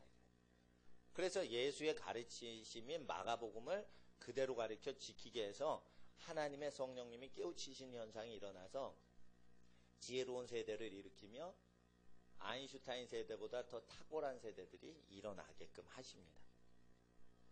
그리고 재미난 것은 천재들을 다 보니까 천재들 특징을 다 봤어요. 학교에서 부적응자예요, 다. 그리고 학교를 못 다녔어. 그러면은 그 사람이 천재라서 그런 게 아니라 창조 때 원래 이렇게 지어받았다 이거예요. 이렇게 지음받았다 이거예요. 그래서 어떻게 해요? 사람은 교육받지 않아도 스스로 아는 현상이 있다는 거예요. 그래서 영국에서 홈스쿨링의 권위자였던 샤롯 메이슨인가요? 그 샤롯의 그 책을 보면 어린이한테 쭉 말을 하라는 거예요. 그리고 쭉 들은 걸 어린이 보고 얘기해봐라 이렇게 하면은 어린아이가 배운 걸 총합적으로 자기가 이해한 걸 다 표현을 하면서 자기 세계를 구축한다는 거예요. 그리고 말하면서 스스로 깨우쳐 아는 현상이 일어나서 뭘 가르쳐 줄 필요가 없이 이렇게 질문 던지고 말해봐라 이러면 아이가 계속 말하면서 자기 혼자 그것을 정리하고 자기 혼자 암송을 한다는 거예요. 그리고 한 번 자기가 말하면 말한 건 안 까먹어요. 인간은. 들은 건 까먹어도. 그래서 듣고 말함으로 말미암아 모든 걸 학습하는 현상이 일어나죠. 아인슈타인의 모든 공식들은 아인슈타인이 상상했던 것을 막 이해하는 강연을 하고 그것을 이론 물리학자들이 공식화시켜서 정리했을 뿐이지 공식 기호를 처음 창립해가지고 그 이론이 나온 게 아니에요. 이론에는 전부 상상하는 것을 설명하는 이야기, 나레이션이 들어가서 그 나레이션의 원리들을 수학 기호로 공식화했을 뿐인 거예요. 수학 기호로 나오는 모든 물리학의 공식은 그래서 이 사람들의 띵킹과 모든 로직에 대한 설명을 정리하려고 만든 거예요. 그러니까 공식이 띵용하고 나온 게 아니란 말이에요. 어느 천재든지. 그러니까 뭔가 상상하는 것들이 나중에 정리하다 보니까 야 그렇게 널브러져서 이렇게 길게 하지 말고 한마디로 얘기해봐. 그러니까 그 한마디로 수학 기호로 정리를 나중에 하는 거예요. 다. 그러니까 수학 기호를 딱 볼 때 원래 그 사람이 그 수학 기호를 창안해낸 게 아니에요. 그걸 정리하다 보니까 그렇게 된 거예요. 그러니까 수학 기호를 연구하는 게 천재가 아니라 수학 기호를 정리할 사람을 위해서 상상하는 사람들이에요. 이건 하나님으로부터 받는 거예요. 여기서 이 주 안에 거하라는 뜻은 무엇이냐면 24절에 의하면 너희는 처음부터 들었던 것을 너희 안에 거하게 하라. 처음부터 들었던 것이 너희 안에 거한다면 너희가 아들 안과 아버지 안에 거하리라. 그래서 성령이 초자연적으로 이야기하시는 현상은 처음부터 아들이 이야기하셨던 복음서 내용을 그대로 살고 그 생활 패턴대로 살아가면 성령님이 이야기하신다는 거예요. 그래서 요즘 성령학교 뭐 할 때 그 등록금 내고 몇 주 훈련받고 그래요. 성도단체들. 그런 것도 필요 없다는 거예요. 예. 그냥 그대로 사시면 성령님이 오셔서 삶의 문제를 연습 문제가 아닌 실전 문제를 풀어주신단 말이에요. 예. 연습 문제 하는 게 아니란 말이에요. 삶의 문제를 실제 풀어주는 기름 부음으로 오셔서 실전에 강한 인생이 되도록 주님은 축복해 주십니다. 이 시간 어버이날을 맞이해서 하나님 나라가 어떻게 부모 공경 계명을 통해서 각 집의 복으로 나타나는지 나누었습니다. 이 말씀이 여러분 심령에 있고 이것이 계속적으로 밖으로 나타나고 행해질 때 하나님께서 신명기의 모든 축복이 내리고 하나님의 형상으로 변모되는 현상들이 각 집의 복으로 나타날 줄 주의 이름으로 믿고 축복하며 이를 위해서 저희가 기도하겠습니다. 거룩하신 아버지 하나님, 하나님이 만물을 창조하실 때 하나님께서 하나님의 형상으로 부모님을 통하여 땅에 우리를 빚으셨나이다. 주님께서는 거룩하신 하나님의 형상을 따라 아버지 하나님을 부르는 모든 자로 부모님의 모습을 통해 하나님의 사랑을 누리게 하셨으며 아버지 하나님의 신적인 능력이 부모님을 공경할 때 사람의 교훈이 아닌 부모 공경 계명을 지킬 때 하나님의 깨우치시는 영이 나타나신다 하셨으므로 이 시간 아버지 하나님 세상의 교육을 받아도 살 길을 알지 못하는 이 많은 고학력 시대에 하나님 앞에 지혜를 구합니다. 아버지 하나님 학교를 다녀서 지혜 얻은 것이 아니라 주의 계명을 따라 가난한 자의 생계를 도와주려고 재판의 지혜를 구할 때 솔로몬에게 인간이 가르쳐 줄 수 없는 지혜를 내리신 하나님의 현상이 하나님의 계명을 지키고 하나님의 말씀대로 살고자 하는 모든 집안에 임하여 주시옵소서. 아버지 하나님 집안이 잘 되고자 하나님께서 이 말씀 주셨사오니 이 말씀 우리의 생명보다 귀하여 우리 생명의 날이 단축될지언정 이 말씀 버리지 않게 하시고 이 말씀으로 모든 사망을 뿌리 뽑아 없애시는 예수의 생명의 나라 도리어 집안에 가득 차게 하옵소서. 아버지 하나님 가난의 모든 저주에서 이 생명의 말씀이 임하사 모든 부요의 축복이 임하게 하시고 우리가 하나님 앞에 가난하고 부요해도 늘상 언제나 공급하시는 하나님 체험하여 항상 그리스도의 부요함을 우리가 가난할 때나 부할 때나 항상 누리게 하시고 모든 자에게 소망을 나타내어 절망 가운데 사는 모든 세상에 산 소망 되신 예수의 나라 임하게 하옵소서. 아버지 하나님 오늘 마가복음 7장의 계명은 천국 복음으로 온 땅 모든 민족에게 가르쳐 지키게 하라 분부하신 말씀 우리 모든 사람들 이 말씀 증거하는 자나 들으신 모든 분들이나 이 시간 이후로 이 말씀은 교회의 말씀이 아닌 하나님의 말씀으로 받들고 아버지 하나님을 경외하는 마음으로 이 말씀 전파하고자 우리가 살아갈 때 주님 모든 영광 받아 주시옵소서. 이 시간 우리 주 예수님의 이름으로 기도드리옵나이다. 아멘. 이 시간 우리가 기도하겠습니다. 이